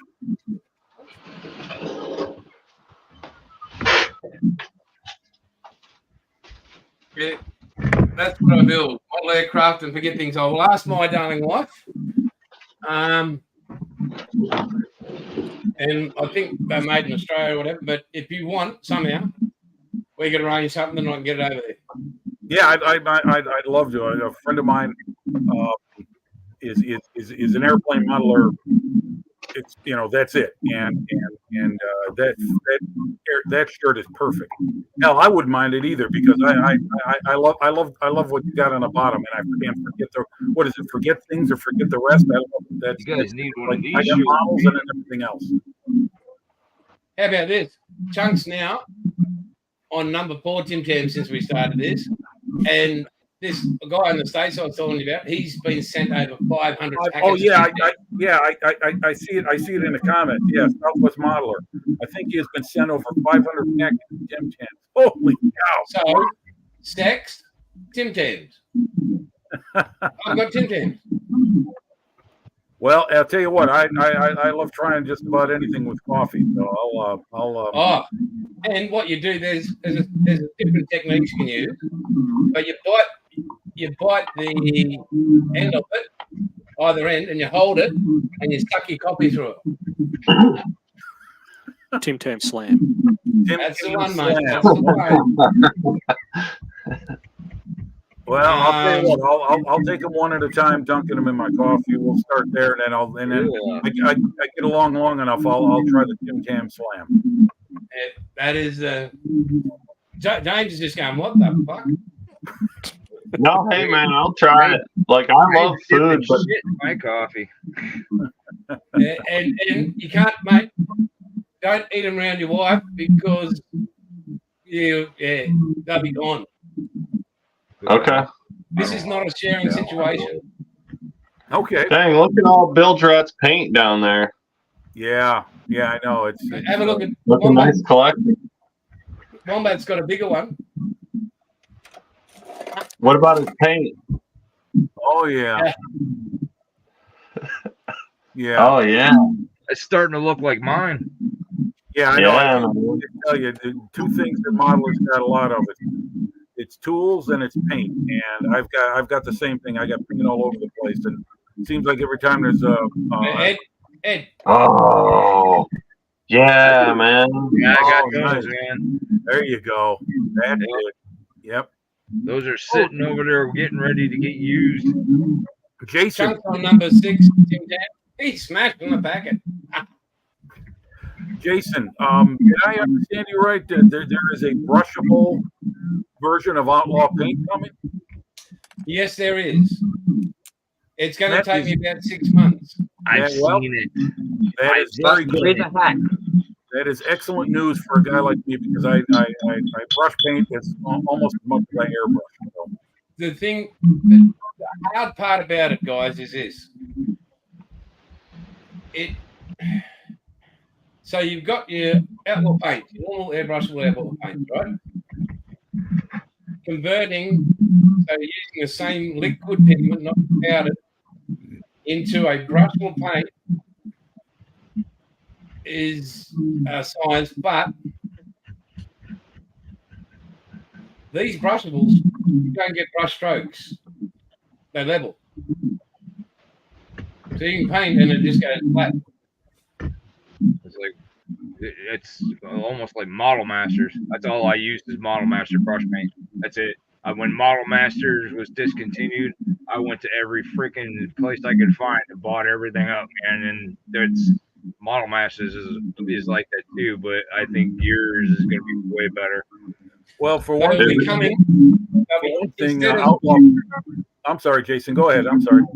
So also instead of like you get your 10 mil tomatoes, your 10 mil Mr. Hobbies, these are 20 mil bottles. Good. Okay, that's fine. They are nearly 3/4 of a bottle of pigment in each. So that's a 15. This is 15 now. So 20 Yeah, the problem with the Model Master was the fact that keeping him sealed and away from the air getting in was always a difficult problem for me. I wound up putting them in plastic bags. You put them upside down. Yeah, I've tried the upside Air down. doesn't. It Sometimes won't it get worked, in and it. other times it didn't. So, well, it's academic now. I mean, they're not coming back, but No. I still do have some, and I even find them at swap meets. I'll find got- I've got some for sale on the website. I've got Model Masters on the website for sale. Right. I saw that. Yeah, I saw that. Yeah. Some, but that's the only colors. There's a guy in Indiana I bought from him. He bought $10,000 worth of Model Masters. Woo! And I wound up buying some stock from him, but only the colors. He had acrylics, which I don't like. The water acrylics. Oh, yeah, the acrylic. He had the Acryline. Okay, yeah. I don't like those, so I bought all the enamel stuff that he had. So I put it for sale up on the hobby, on the website, because you can't buy them anymore. And there's people now here in the States that are selling these bottles for $25. Well, there's a market for everything. And that's insane. It is. I agree. Yeah. I store all my bottle paints upside down. There's no air whatsoever. So, just a quick one. GB Combat, there's a question for you, mate. What kind of detective film are you talking about for printing your own decals, mate? I'll look it up and I'll get back to you. Give me a minute. GB, as you heard him say. James, what's next for you for restorations for you, mate? What's going on the we got a 70 Chevelle we're working on. I don't know if anybody's familiar with the movie Dazed and Confused, but Wooderson Chevelle. So that's coming. I got a 63 Impala that I'm working on. Nice. Very good. Yeah, and of course, some point very soon is Eleanor. The Gone in 60 Seconds Mustang. It's one of my son and I's favorite cars, and I know it's a Ford, and it's kind of overdone, but man, I love that car. So that'll be coming at some point. Days. I'm sorry. Did you get that car? That color? I believe so. Yes.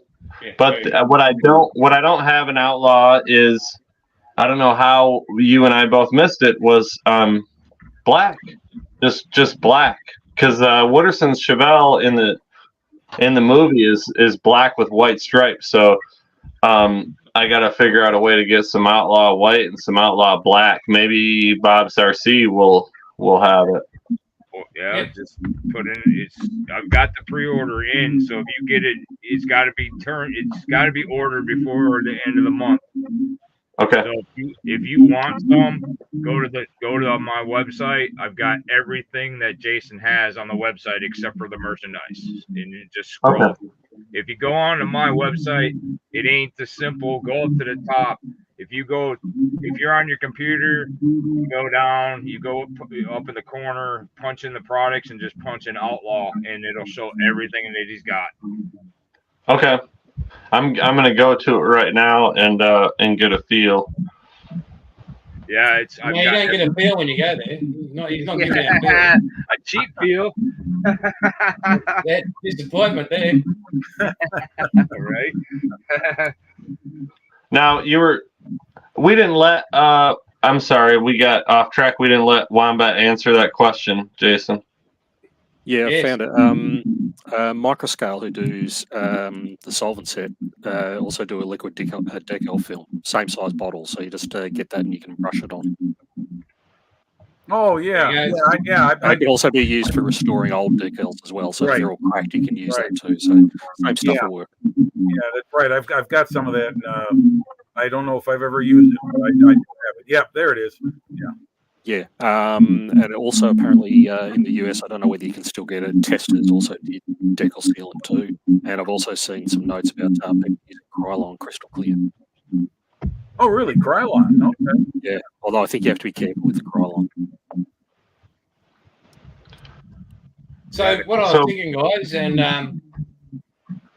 the Aussie boys, I'll talk to you guys in the States, but we might do an alternate weekend so we can get this more regular, get people on your channel, James, and jumping on so they get to see you as well, in a different light. Yeah. So one weekend we do it 11 a.m. here. Next week we'll do it 5 p.m. in Australia, vice versa. Okay. just so people get to see Ed, they get to see you, and they get to see Jim and his input, which is great. So Yeah, it's So fun. Bob, Both start times work for me. Bob, I'm on the your website now. How do I find the paint? Ed, Oh, I'm sorry. Bob Ed. was my dad, man. Yeah, just go. Are you on your phone or are you on your computer? Laptop. Okay, go up in the corner where you see those 4 bars. At the left corner, Maybe. up in the left. All right, I'm sorry. Hang on. I think I might have been on the wrong. www.bobshobbyshoppingrc.com. Okay, gotcha. And then there'll be like 4 slant bars on the side. You just click on that. Gotcha. Go Yep. into say product, punch in Outlaw, and it'll have everything that Outlaw has. Or you can scroll down to the bottom in the left corner. It says pre-order Outlaw. Okay. In the left bottom corner. And then it has everything else from Icky Sticky and stuff too.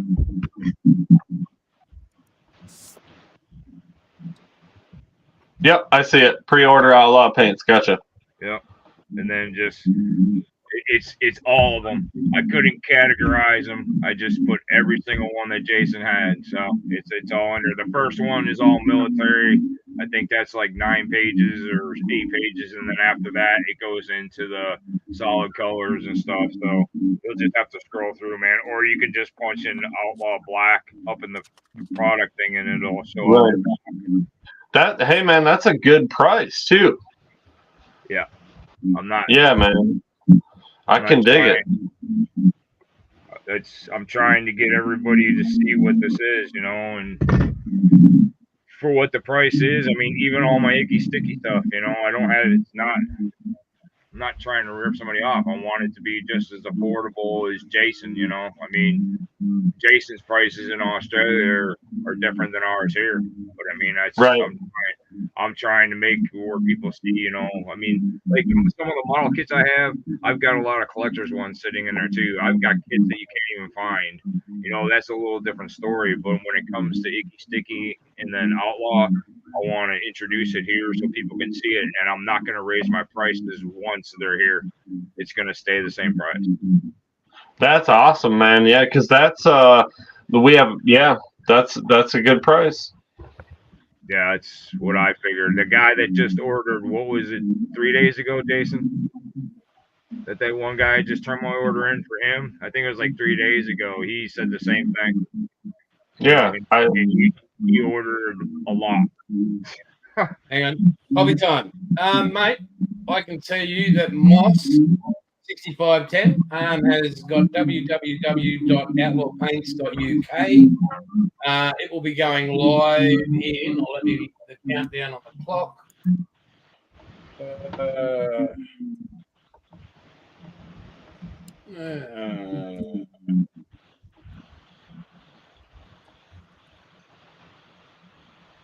Okay, Outlaw Paints UK.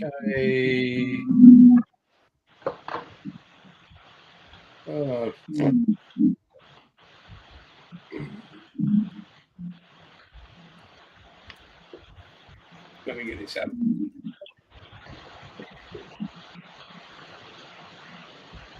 And I know Moss has spent a lot of money on this.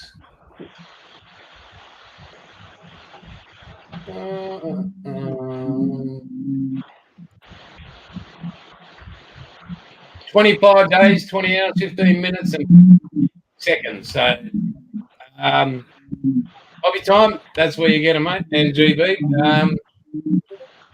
he has put in another 4. But if you need other ones, need to get in touch with him. I'll put it in a post here. www.co.uk. Just sign up to his website there, and then get in contact with him, and that way you'll be able to get him over there. So, Hey, Bilge, what are you looking forward to for the week, mate? It's effing rained. Oh, can't cut trees in the rain, man. Mate, yeah, they are. That rain is. That is the tears of Parramatta supporters after the other night. I keep telling you, Essendon is proper football. No, it's not a game. Anyway. So you're working or what? Yeah, working and doing a bit on this and a bit on Hobby Barnes build that I'm working. Yeah, how's Oh, the Bilge? How's can you give us a screenshot of the Spitfire? I'd like to see that one more time.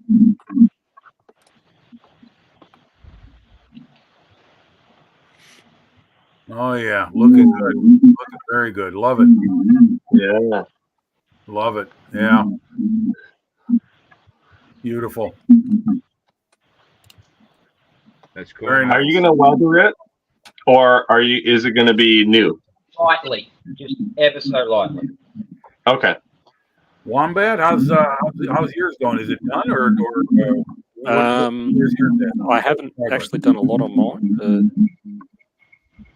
I've just got it taped up. I still haven't sprayed on it yet. Yeah, looking good. Looking good.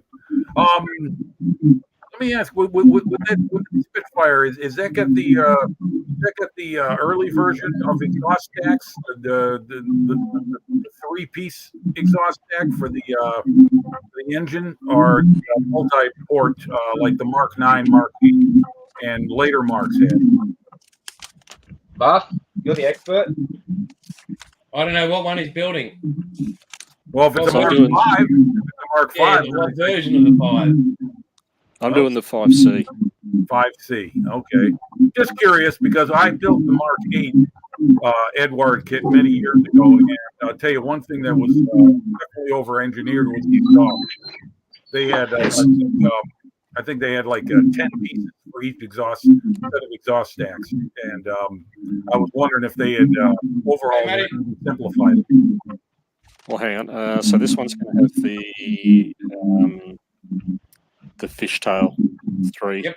Okay, yeah, that's your little version. Yeah. Though that way, they couldn't over-engineer that. I suppose that was one Everybody thing. tell that, Matt. That was one thing with Edward. They can make 5 pieces for a part that could go with maybe 2. Yeah. But why would you do that? That'd make it easier. Hey, I don't mind it on some things. Dragon and Mini Art and RFM and Mang. Those guys live by 1,000 part counts. But airplanes, I don't know. I don't know if I need to like the Mini Art P47. I wonder what that's going to be like to build that. That looks like a lot of stuff. So I don't know whether you can see it, but What I'm was that using comment about doing that one. Oh yeah, I see it, Wombat. Yeah. Yeah, so this will have the gun heat port, tubes as well. Okay. Because I'm doing the Spitfires over Darwin in 43. Okay. All right. So, James, have you got anything that you can show us, mate? That you can just go and grab that you can show us some skills? No, I mean, I can grab one that I'm pretty proud of here. Let me get it.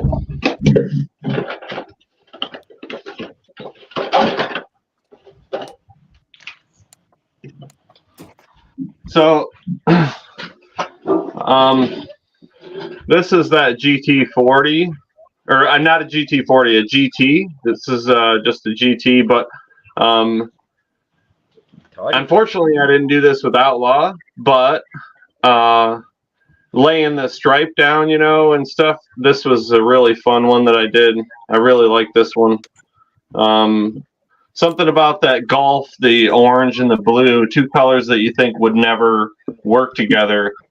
And yeah, really, that's one of my favorites. Well, I'm going to leave all these two. Looks nice.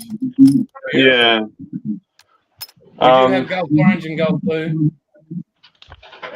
Well, perfect then. What about you, Jim? What do you got, man, that you've been working on? Well, hold on a moment, guys. I'll go grab it because if I move my computer, I'll probably get bounced off because I'm in a good spot signal wise. I'll be right back. Hold on. All right, let's see what you got. And what are you building there besides that dedication build there? Me? Hang on a sec. You're not working on your waistline, I know that. Yeah, right? Oh, look at that bad boy. Must have a good missus. Yeah, we can't see it. All right, so this is one of my custom ones that I did.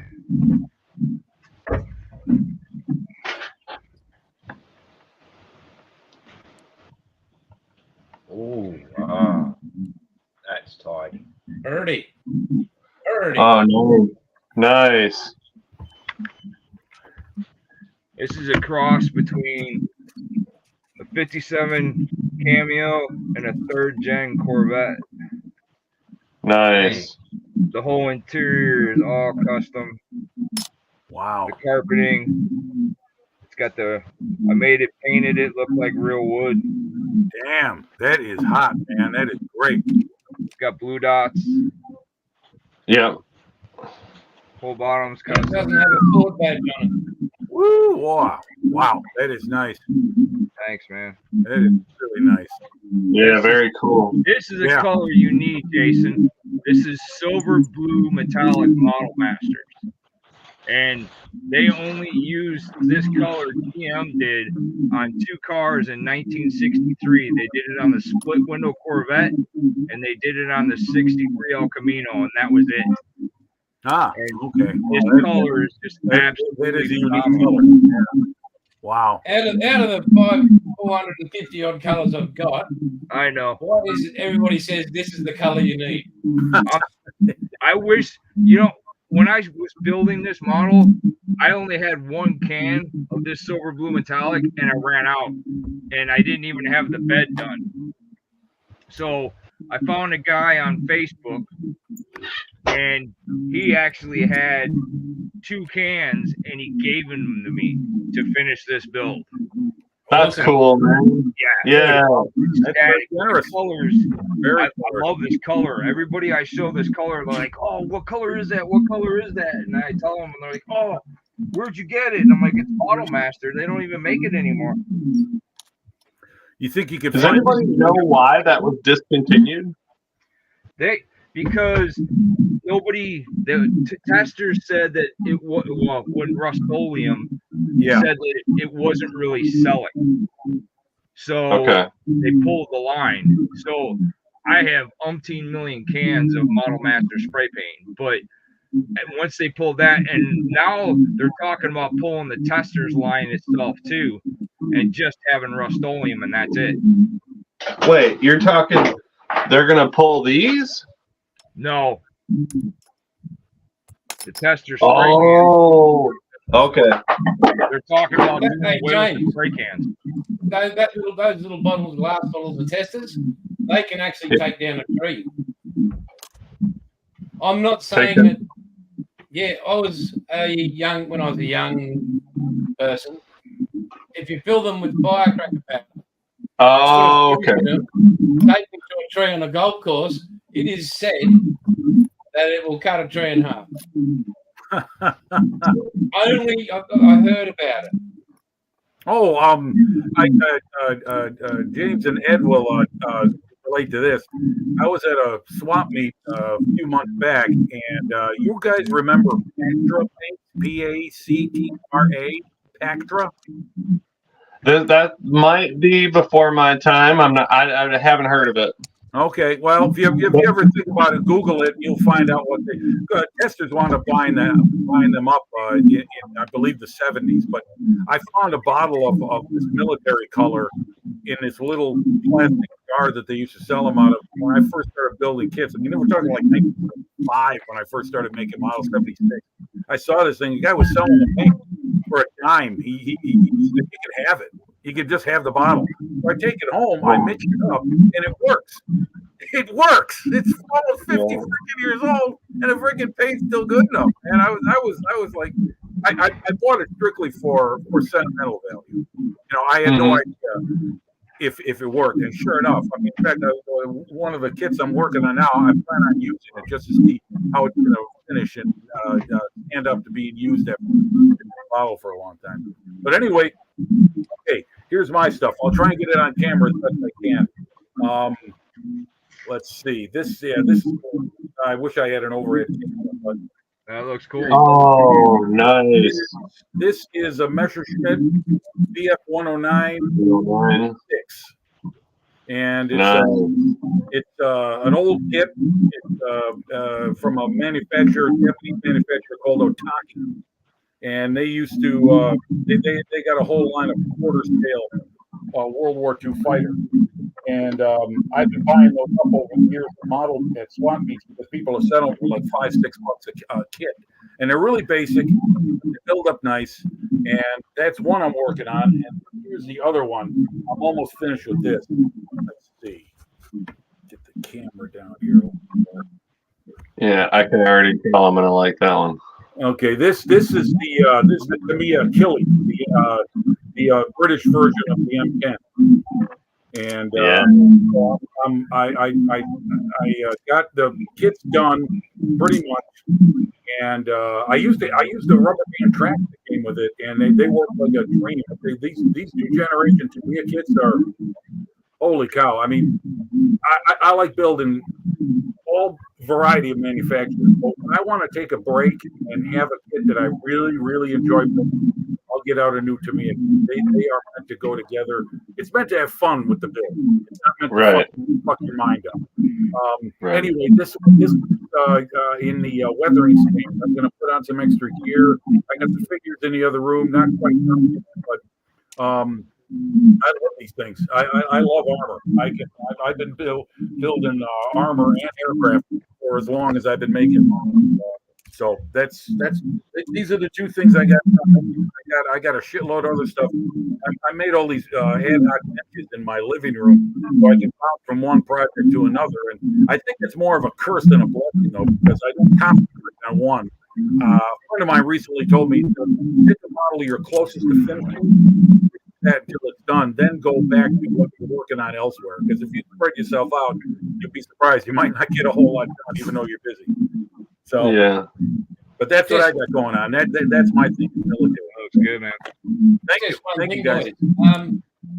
very good. And it always crosses my mind, whenever you guys are using Apple Pay, I'd like you all to remember, it's not just me. My wife has a big influence on supporting me when I'm making it, when I'm up in a shed in 38, 39 degrees. You know, she's there, she'll bring a coffee, she'll bring a drink, she's there, she'll pack up the orders. When it's all getting too much or whatever, she's there to back me up. That's the reason Outlaw keeps going, is because she's right behind me the whole way.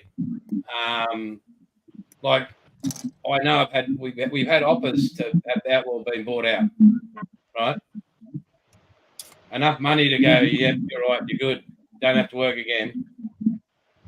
And I toyed with it. I thought, maybe then I could spend more time. And she said, no, that's what you do. You're a modeler. That's where your passion's in that. When you make it all the time, you talk about it, you crap on about it, and it makes us sick because I just don't shut up. But well, I'll tell you what, Jason. I'm sorry. So, whenever you guys send an email to me or whatever, I'll read it to her. She is an amazing woman. I mean, we've all got her, but she is. And I'll tell the world that, because that's just what she is. She wakes up next to this every morning, so she. Yeah. Hey, I'll tell you what, right there, she's a strong woman. That's Cheers. Jason, I was going to say, Jason, I understand what you know. I appreciate the fact that you're doing what you're doing, because when I hear about modeling company like what Wingnut Wings was, Atari Models is, it's a model company by modelers for modelers. Well, the same goes for tools, anything else. If it's made by someone who uses it I have a lot more confidence that they're going to care about their product and want to help the customer. So I hope you hang in there, mate. I really do, because Okay. your stuff is the best. It's a ballsy move too, because to break in, against Tamiya and like Mr. Color and I mean, there's a lot of paints out there, so that's a ballsy move. And I used it for the first time this week on the Audi R8, and I was happy, man. It went right into the gun, and I used the Barbados Rex Swallowtail fan cap, and man, it laid down nice. Like, any imperfections that happened were in the clear coat because I was kind of on a time crunch and didn't let it dry long enough. But I was happy. If now that I'm familiar with Bob's RC, Ed's website there, I can just pre-order it and keep on rolling. And I think the fact Jason, if everything I is- can ask you, is there a email address I can send you photos of my work to? me, There's an outlaw Facebook. Outlaw You can- Facebook? yeah, but you can Like- if you would like like the to send website. me photos, Ed, you can send Jim, you can send them straight to the email I'll send you the links to. Okay. All right. Yeah. Because I'm not on Facebook. I haven't been on there for a long time. But I'd like to be able to snap some photos of that and a few other items like that. So I want to send you some photos of that tree, the one I painted with olive drab. I want to show you some more of those. So that's Awesome. all right. Well, great. Thank you. Thank you. I'll definitely follow up with it. But I started like Jason too, Tim. And if you guys buy stuff from me, like Outlaw Paints or your Icky Sticky and stuff too, whatever you're building and using it on, if you send me pictures, it'll go on my page Oh, okay. and show what you guys have done and what you guys have used from me, so people can Sure. see That's exactly awesome. what it looks like. Great. I've got a gallery page on there now with some stuff that customers have sent in to me that they've purchased stuff from me. It's up in the corner. If you just punch in gallery, you can see some of the pictures and stuff too. Okay. Same thing with you guys. Send me your pictures and I'll post them too. Great. Thanks. Okay. Appreciate I that. think Yeah, that's it's awesome. important Thank you you, guys man. know, and most of you already do, but every bottle is handmade. It's hand Yeah. poured. There's no machine that goes press a button and here's your color. It's all it's No, that takes a lot of care and a lot of dedication, Jason. Like Jim said, you're entering a market that is flooded, literally, flooded with paint. Every time you turn around, there's something else. And some brands are trying to reinvent themselves and keep current. AK just recently decided to ditch the bottles. Now they're going to the eyedropper 17 mil bottles. Ammo MIG is atomized ATOM line, and it's constantly someone else coming up with something or working on a variation of it. So to enter into that, yeah, I mean, you've got to have something people are going to remember, and I mean, a product that does what it says and delivers. And that's, from my experience, I know that's true without one. So that's why I use it. If it, it's as simple as that. So, is there going to be a point, Ed and Jason, if enough of it is sold, where you'll have it on hand, or is this always going to be a pre-order because of the shipping? No, eventually me and Jason are working on that. It will be here. So Okay. I just need to see what's gonna sell. Right. I Right. can't have something sitting here if no one buys it, And I know right now Right. the economy's tight. Nobody's really Yeah. buying a lot of stuff. I know Right. once this, what do you want to call him? Whoever he is in office is gone, and Mr. Bring Back America comes back. I think everything will pick up and everything will be here, so there won't be no more pre-order. It'll be here, ready to go. So me and Jason are working on that right now. yeah, and then Yeah. like I said with Brett in Colorado, Like, so it'll be available in the States. Yeah, we need that for sure. But yeah, I completely understand, Ed, because you wouldn't want to have 15 bottles of yellow and only sell one a month. And you might need 30 bottles of black or, a blue. So you got to kind of feel that out and keep a record to know, all right, I better have 30 bottles of this color blue, but maybe only 5 of this lighter blue or something. Yeah, I get it. That's and the turnaround. That's what we're working on now, is trying to figure out what is. So the pre-sale is gonna go. Me and Jason are talking, how many months I'm gonna do it in seed, just so I can get a feel of what it is, and then I can make the order with Jason, and then get it here. Monique is the same way. I get it from Monique. I've got the pre-order with her, so I can see what sells, because she told me the same thing. She doesn't want me buying all of her product, having it sit here, and nobody buys it. So now I'm going by what sells. So like my CAs from Monique is selling a lot. Her thin cements are selling. The CA debonders are selling. Her sanding sponges are phenomenal. If you guys don't have them, order them. Get them, because the sanding sponges are, that's all I use when I'm sanding these models now. Yeah, they're the best, beyond the best. And I got my brother hooked on those too. And like I said, he's very hard to change. And you don't have to use the whole sponge. You can cut out just a little piece. Yeah.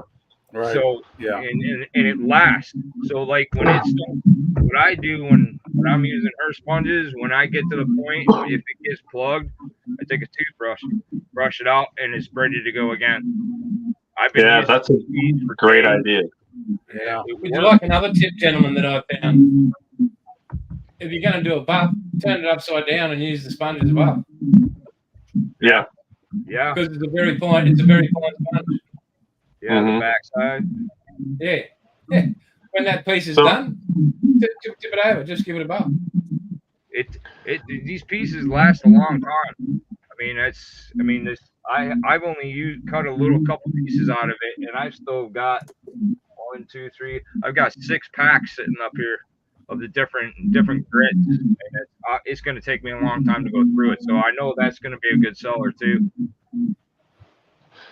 Yeah, I think that's kind of what if we could, showcase the Icky Sticky stuff and Outlaw paints and the videos that we produce, and then if we can have, because I see the analytics and where people in the world are watching the videos, and if we could have, if we could eventually get some sort of port to people in the States from, when they see a video, and if it's a modeler or maybe somebody younger that's trying to get into it or something, and they could, see that, because I believe in it, like the Barbados Rex channel. That's why I reached out to Outlaw. I saw him use it, and he said, I won't use anything that I don't believe in, and he was really happy with the Outlaw paint. That's how I reached out to Jason, and I feel the same way. So if I would like to turn people on to products like Icky Sticky and Outlaw paint, and if they're in the States,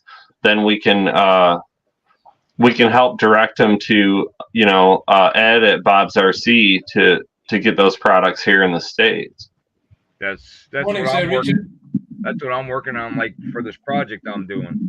So everything that I use, like from Outlaw or Icky Sticky, when I get done, I take a picture of what I use next to it and stuff so people can see it. And then when I get ready to do the body on this car, I'm going to do a how-to video and show people how it sprays, what it looks like. In a dust-free environment. Huh? In a dust-free environment. Yeah, shut up. You're the only one. You're the only one that's seen the original one, so shut up. I don't even want to hear it. And put the lid back on your primer bottle, otherwise you knock it all over. I know. I've already did a how-to video on it.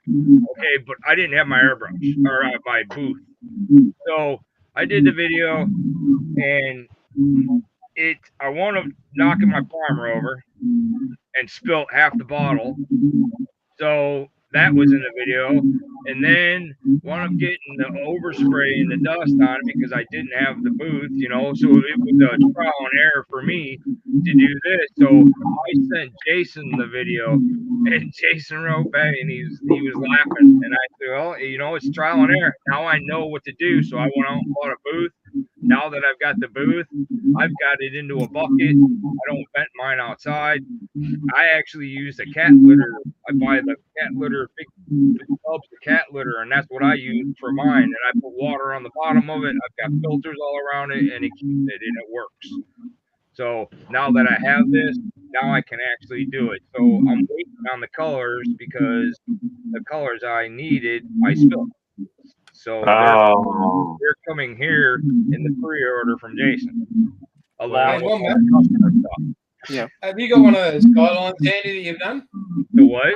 Or which? Have you done a Skyline yet? Me? No. What have you got in vehicle in outdoor? Nothing I can lay the hands on at the moment. You guys, you got to see this guy, how good he is. He's just a great model. Like, he sells himself he doesn't even sell himself.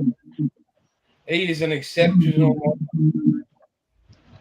Wombat is top shelf modeler. Like, he is, and he's anal when it comes to research. Where's your ASLab? It's on the box just underneath the camera. Okay. I mean, I remember he goes through his instructions. Unbelievable. Like, you just go, fucking what? He's got this, tick that circle. Yeah. It's just unreal what he does. Yeah, but Look at Jay, this. He's got some instructions. What's this? you haven't even seen that. I've got a separate folder for what have I got? Aircraft armor, cars, Formula One motorcycles, Vietnam War, US Carl Vinson, and the VF-111 Sundowners and sci-fi and stuff. And in every one, hang on, I'll switch camera. Give me a sec. You have a look at this, boys. This blow your mind. Well, Like, research really? is part of the game. You know, you got to know what you want, what you're modeling. So this is just a quick example. So all the instructions and details are in there. There's notes on everything. If you can find it. There's even old magazine articles with reference photos, tons of stuff. And I've got that for pretty much everything. So yeah, I'm anal. This is circled. This is double checked. This is, oh my God. Very It's like impressive, you got- Wombat. Very Oh, mate. It's like this. You just go, yes, sir. Yeah, it's like Jason, even for the Spitfire build, I wasted some time at work doing images for. wow. Nice photographs. So at least I've got ready reference when it comes to colours and getting it Yeah, all well, right. the ink's pretty cheap work, isn't it? That's Damn right. that's incredibly smart. Printing those out to reference when that's something else that I haven't thought of. That's genius. And yeah, I mean, the only problem I have with that is depending on what printer you use in the colour fidelity is not great, but at least it gives you a fair idea of what everything is. Right. Well, What's black? What's green? What's aluminum? Yeah. That's genius. Hey guys, I got to bail. I'm almost out of battery power because like I said, I'm way out of the room where my battery pack and everything is. So I'm heading off. Everyone, take care. Nice meeting you. See you next week, mate. And Yep, the week nice after, meeting we're you. going to James, nice meeting you. Nice meeting you. Nice meeting you, buddy. Bilge, Wombat, thanks again, everyone. Talk to you next week. Bye-bye. Bye. buddy. Later. So Wombat, do you have a YouTube channel? Yeah, it's Wombat Models. Wombat Model. All right, we need to go to that real quick. He's on Instagram too.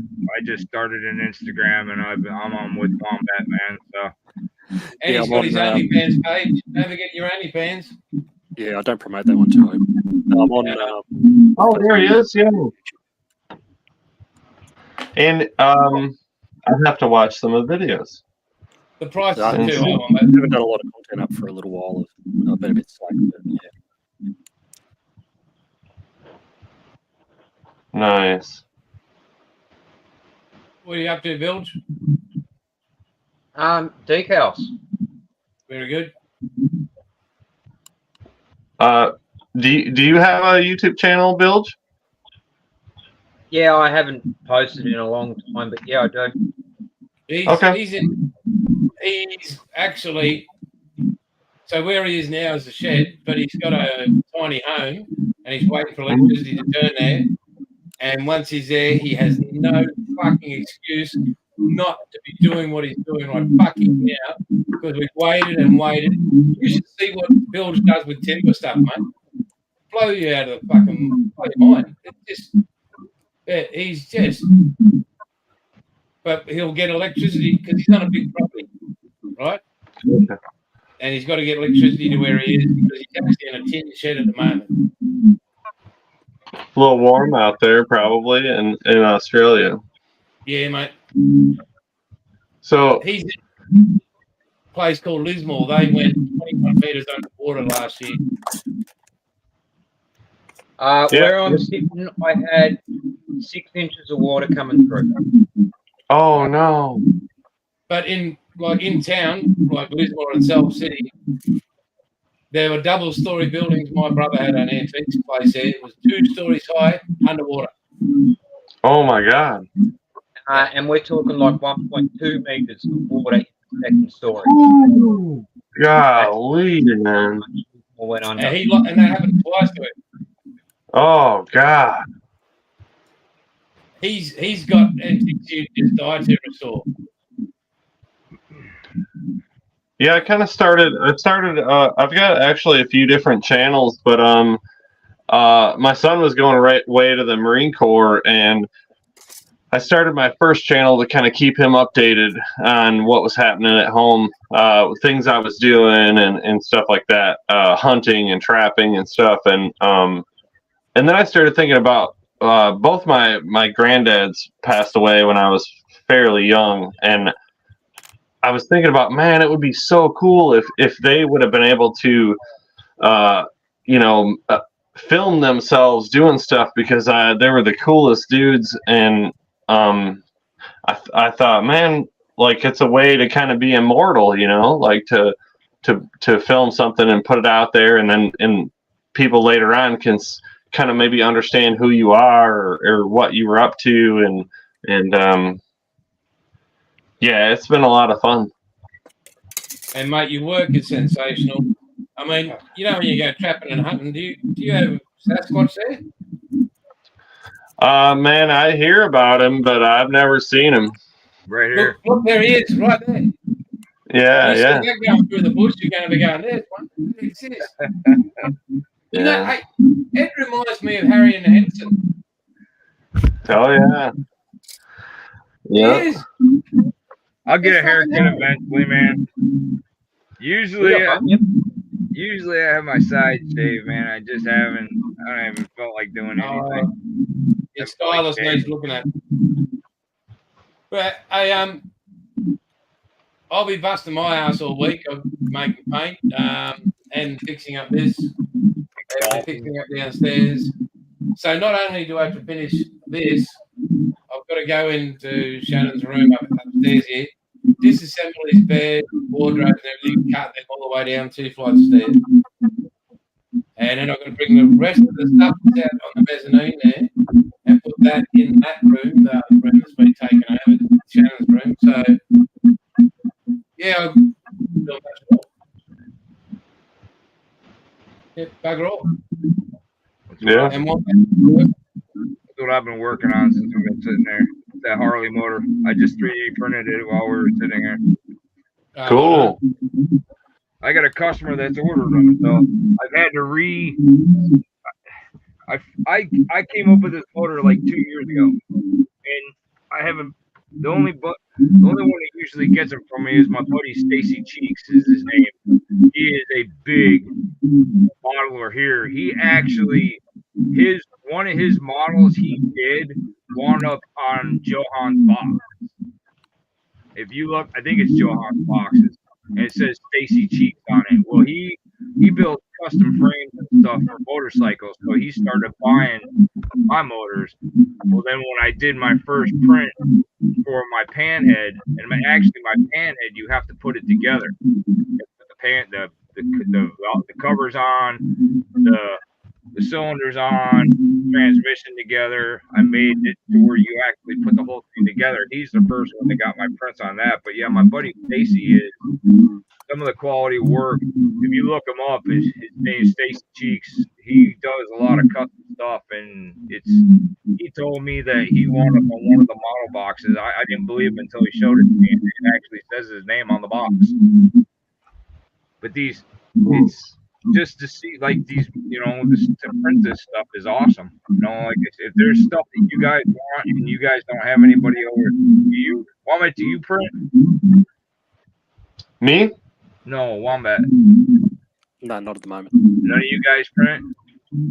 No. I have a filament printer, but it's not the same as a resin printer. Not the same. No, you can do a lot of stuff with the filament, but I mean, yeah, you can't get the detail or stuff like that out of the resin. Yep. If you do decide to go with resin, man, go with Elegoo. I've been in contact trying to work that out because I love kind of like a Resto mod. The 69 Charger with a 392, a supercharged 392, stuff like that. So it's definitely something I got to figure out. Anything you ever need printed, man, just look me up and let me know. I can print it for you. That'd be awesome. I do all the time. I've been ordering from a guy on eBay, and I asked about, what if I ordered 12 engines all at once for future plans? And he was like, yeah, just order them. And I was like, all right. Yeah. So how good's Andrew for full ball? Like, his stuff is just next is level. it Iceman that you're getting from on eBay, or is it Texas? No, Texas 3D. Yeah, he's pretty good, man. Yeah. What about Andrew from full ball? For who? Andrew from full ball models in Australia. You're the one guy that the box models that you showed me. Yeah. Yes. Yeah. Man, I want one of those so bad. I gotta order one. Some Aussie That's cars. a real car. That is a real car. No. I've actually not that model of car, but I've got one that's a couple of years younger, and it's parked right out there. Really? You guys seem to hot rod a lot of stuff with too many doors, though. It seems like that's what I was. Yeah, it's like 4 and 6 and. Right. Yeah, we like 2 doors in convertibles, and yeah, 2 doors around here, man. If it, Show him a picture of Tori, somebody. my buddy has a Pontiac G8. It runs 1050s. It's a nasty car, but man, and which is Holden Monaro, right? Yeah. The Pontiac G8. Yeah. So, but man, it's a fast car, but it's got 4 doors. Like, man. Proper Monaros in Australia are only 2-door. Really? We got hosed then. Yeah, we got pimped on that because that would be a cool car with 2 less doors. They saved all the good stuff for you guys, I guess. And then we've got a model car. It's called a Tirana. It can be 4-door, but there's also a 2-door version, and it's I don't know. Can't think Here you of go, how. boys. Want to see to our American friends? Here we go. This is a blown HQ. Here we go. This is a blown HQ Monaro. I don't know if I want to see a ball. And Real car. It looks like a maybe a Nova and a Mustang had a baby. I was actually fixing to say a Javelin in the front end. Oh yeah, Javelin. Yeah. That's pretty cool. It's got too many doors. Yeah, I didn't want to say it. This is the one. This is the one that was sold to Australia. This is what you could buy off the. Hang on.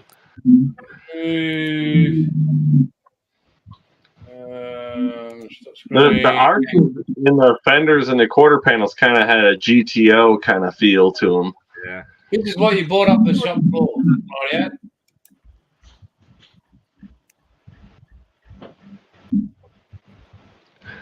You guys. Ready? Hang on. Get it up there. That's not bad. I can dig it. See, now that's kind of has to me kind of the That's Monaro. Chevelle front end, like the 72. Yeah. Yep. It's 71. That's Now- that I can deal You with. bring up an image of the Pontiac GTO that they sold, the actual modern Monaro that they sold to the US, the two-door version. Yeah, we've got those the early 2000s GTOs around here. Yeah, that was You- the you option. got one, That was the Monaro two-door. You can do it on there, mate. You've got the access to it all. Hang on. Share screen and that. Now, Holden is a subsidiary of GM, right? So What? your stuff has Chevrolet power plants or GM power plants? We don't have any Holden in the or GM in Australia anymore, no. mate. What? No, it's all gone. So, Yeah. what are you guys running in there? Hemis or what? Fucking Hemi. I knew I would get him pissed on that one. Holden Tirana. Oh, nice. That's a two-door too. That to me, he's got the Chevy 2 Nova front end. Mm-hmm. Yeah, that's cool, man. That's a 2-door. So Yeah, I'm from. Let's see, Tiranas have sold 4 doors as well. So Holden is. Are they still manufactured or not at all? No. So that's GM considered a put it classic. down. I live about 20. These 1 ton ute. These are Australian icons, and they're an absolute F weapon. I don't know whether you can Oh, see wow. that. That's the You Pontiac got to hang on, GTO. mate. Ready? That's badass. Okay. Oh yeah. What is Yeah, that? we've got those. Yeah, we've got them here. Those here. That's not a GCO, man. That's the yuppie version over here. Yeah. Hey, there's So- one for you. You can do it at diecast, man. See if you can find one of those and send it to Jason. Oh, that would be cool. Outlaw paint. There you go. Maybe I could cut. Hey, maybe I could cut an extra 2 doors into it, and then he would feel really good about it. I got some money for that. Hey! We could maybe make it a hatchback with a couple more doors. Yeah. Put a luggage rack on top of it for him. Hey, Yeah. whole family truckster, thank you very much. So Oh yeah. I grew up in Flint, Michigan, and we live, in the country now. We're 30 minutes or so from Flint, but with growing up, there was automotive plants all over. There was Buick City was so large it had its own zip code. They manufactured A to B from raw parts to a car rolling off the end of the line, and they're all gone now, man. Except we have an engine plant, and we have truck and bus, and that's pretty much it. But we had like Chevrolet in the hole, Buick City, Turnstead, Fisher Body, AC Delco. There was like 12 plants right around me, and everybody's parents worked there, and everybody retired from there, and then Fisher Body closed when I was in like 4th grade, and it was so disturbing that they brought in counselors for kids whose parents lost their jobs to, if they needed somebody to talk to if things were getting kind of rough at home, or like they brought counselors into the school for the young kids to whose parents worked at the shop that was closing, and that was the beginning of the end. Fisher Body was the first one to go down, and then NAFTA was passed, the North American Free Trade Agreement. Everything went to Mexico, and Buick City closed. Buick City was a huge plant, man. It had its own zip code. It was and they called it Buick City. It was like a literal city, and now it's just a big concrete slab in Flint. It's all gone. I heard I think my brother was telling me the Chrysler plant in Belvedere is gone now too. I think it's Toyota. Yeah. What I was told. It's everything's disappearing, man. It's like nothing made over here anymore. I used to live in Heber Springs, Arkansas, and I used to work at Siemens, which they made the power stuff and everything. Well, Skill was made in Heber Springs. When I started working there, they sent everything over to Mexico, and everybody that worked at Skill was out of a job. Yep. Because of it was cheaper to pay somebody in Mexico to do it. See, that's one of the things I like, with Icky Sticky too, and Jason's paint. I mean, Jason's is made in Australia, but Icky Sticky, some of her stuff is U.S. made, United States. Yeah. So there's everything is still made over here somewhat. It's not sent to China or Japan or stuff like that. Some stuff you don't see anymore is made in Hong Kong. Like I've got some collector's cars that are made in Hong Kong. You don't see that anymore. Right. So it's sad that everything's disappearing from over here. Yeah. Yeah, it's weird. So when did Holden go down? Oh, 2-3 years ago. Okay. Yeah, that's a bummer, man. Yeah. Check this baby out. And you guys and they were manufactured there in Australia, right? Yep. Yeah. So that's a lot of jobs. Oh, that's a very unique green. The green or yellow?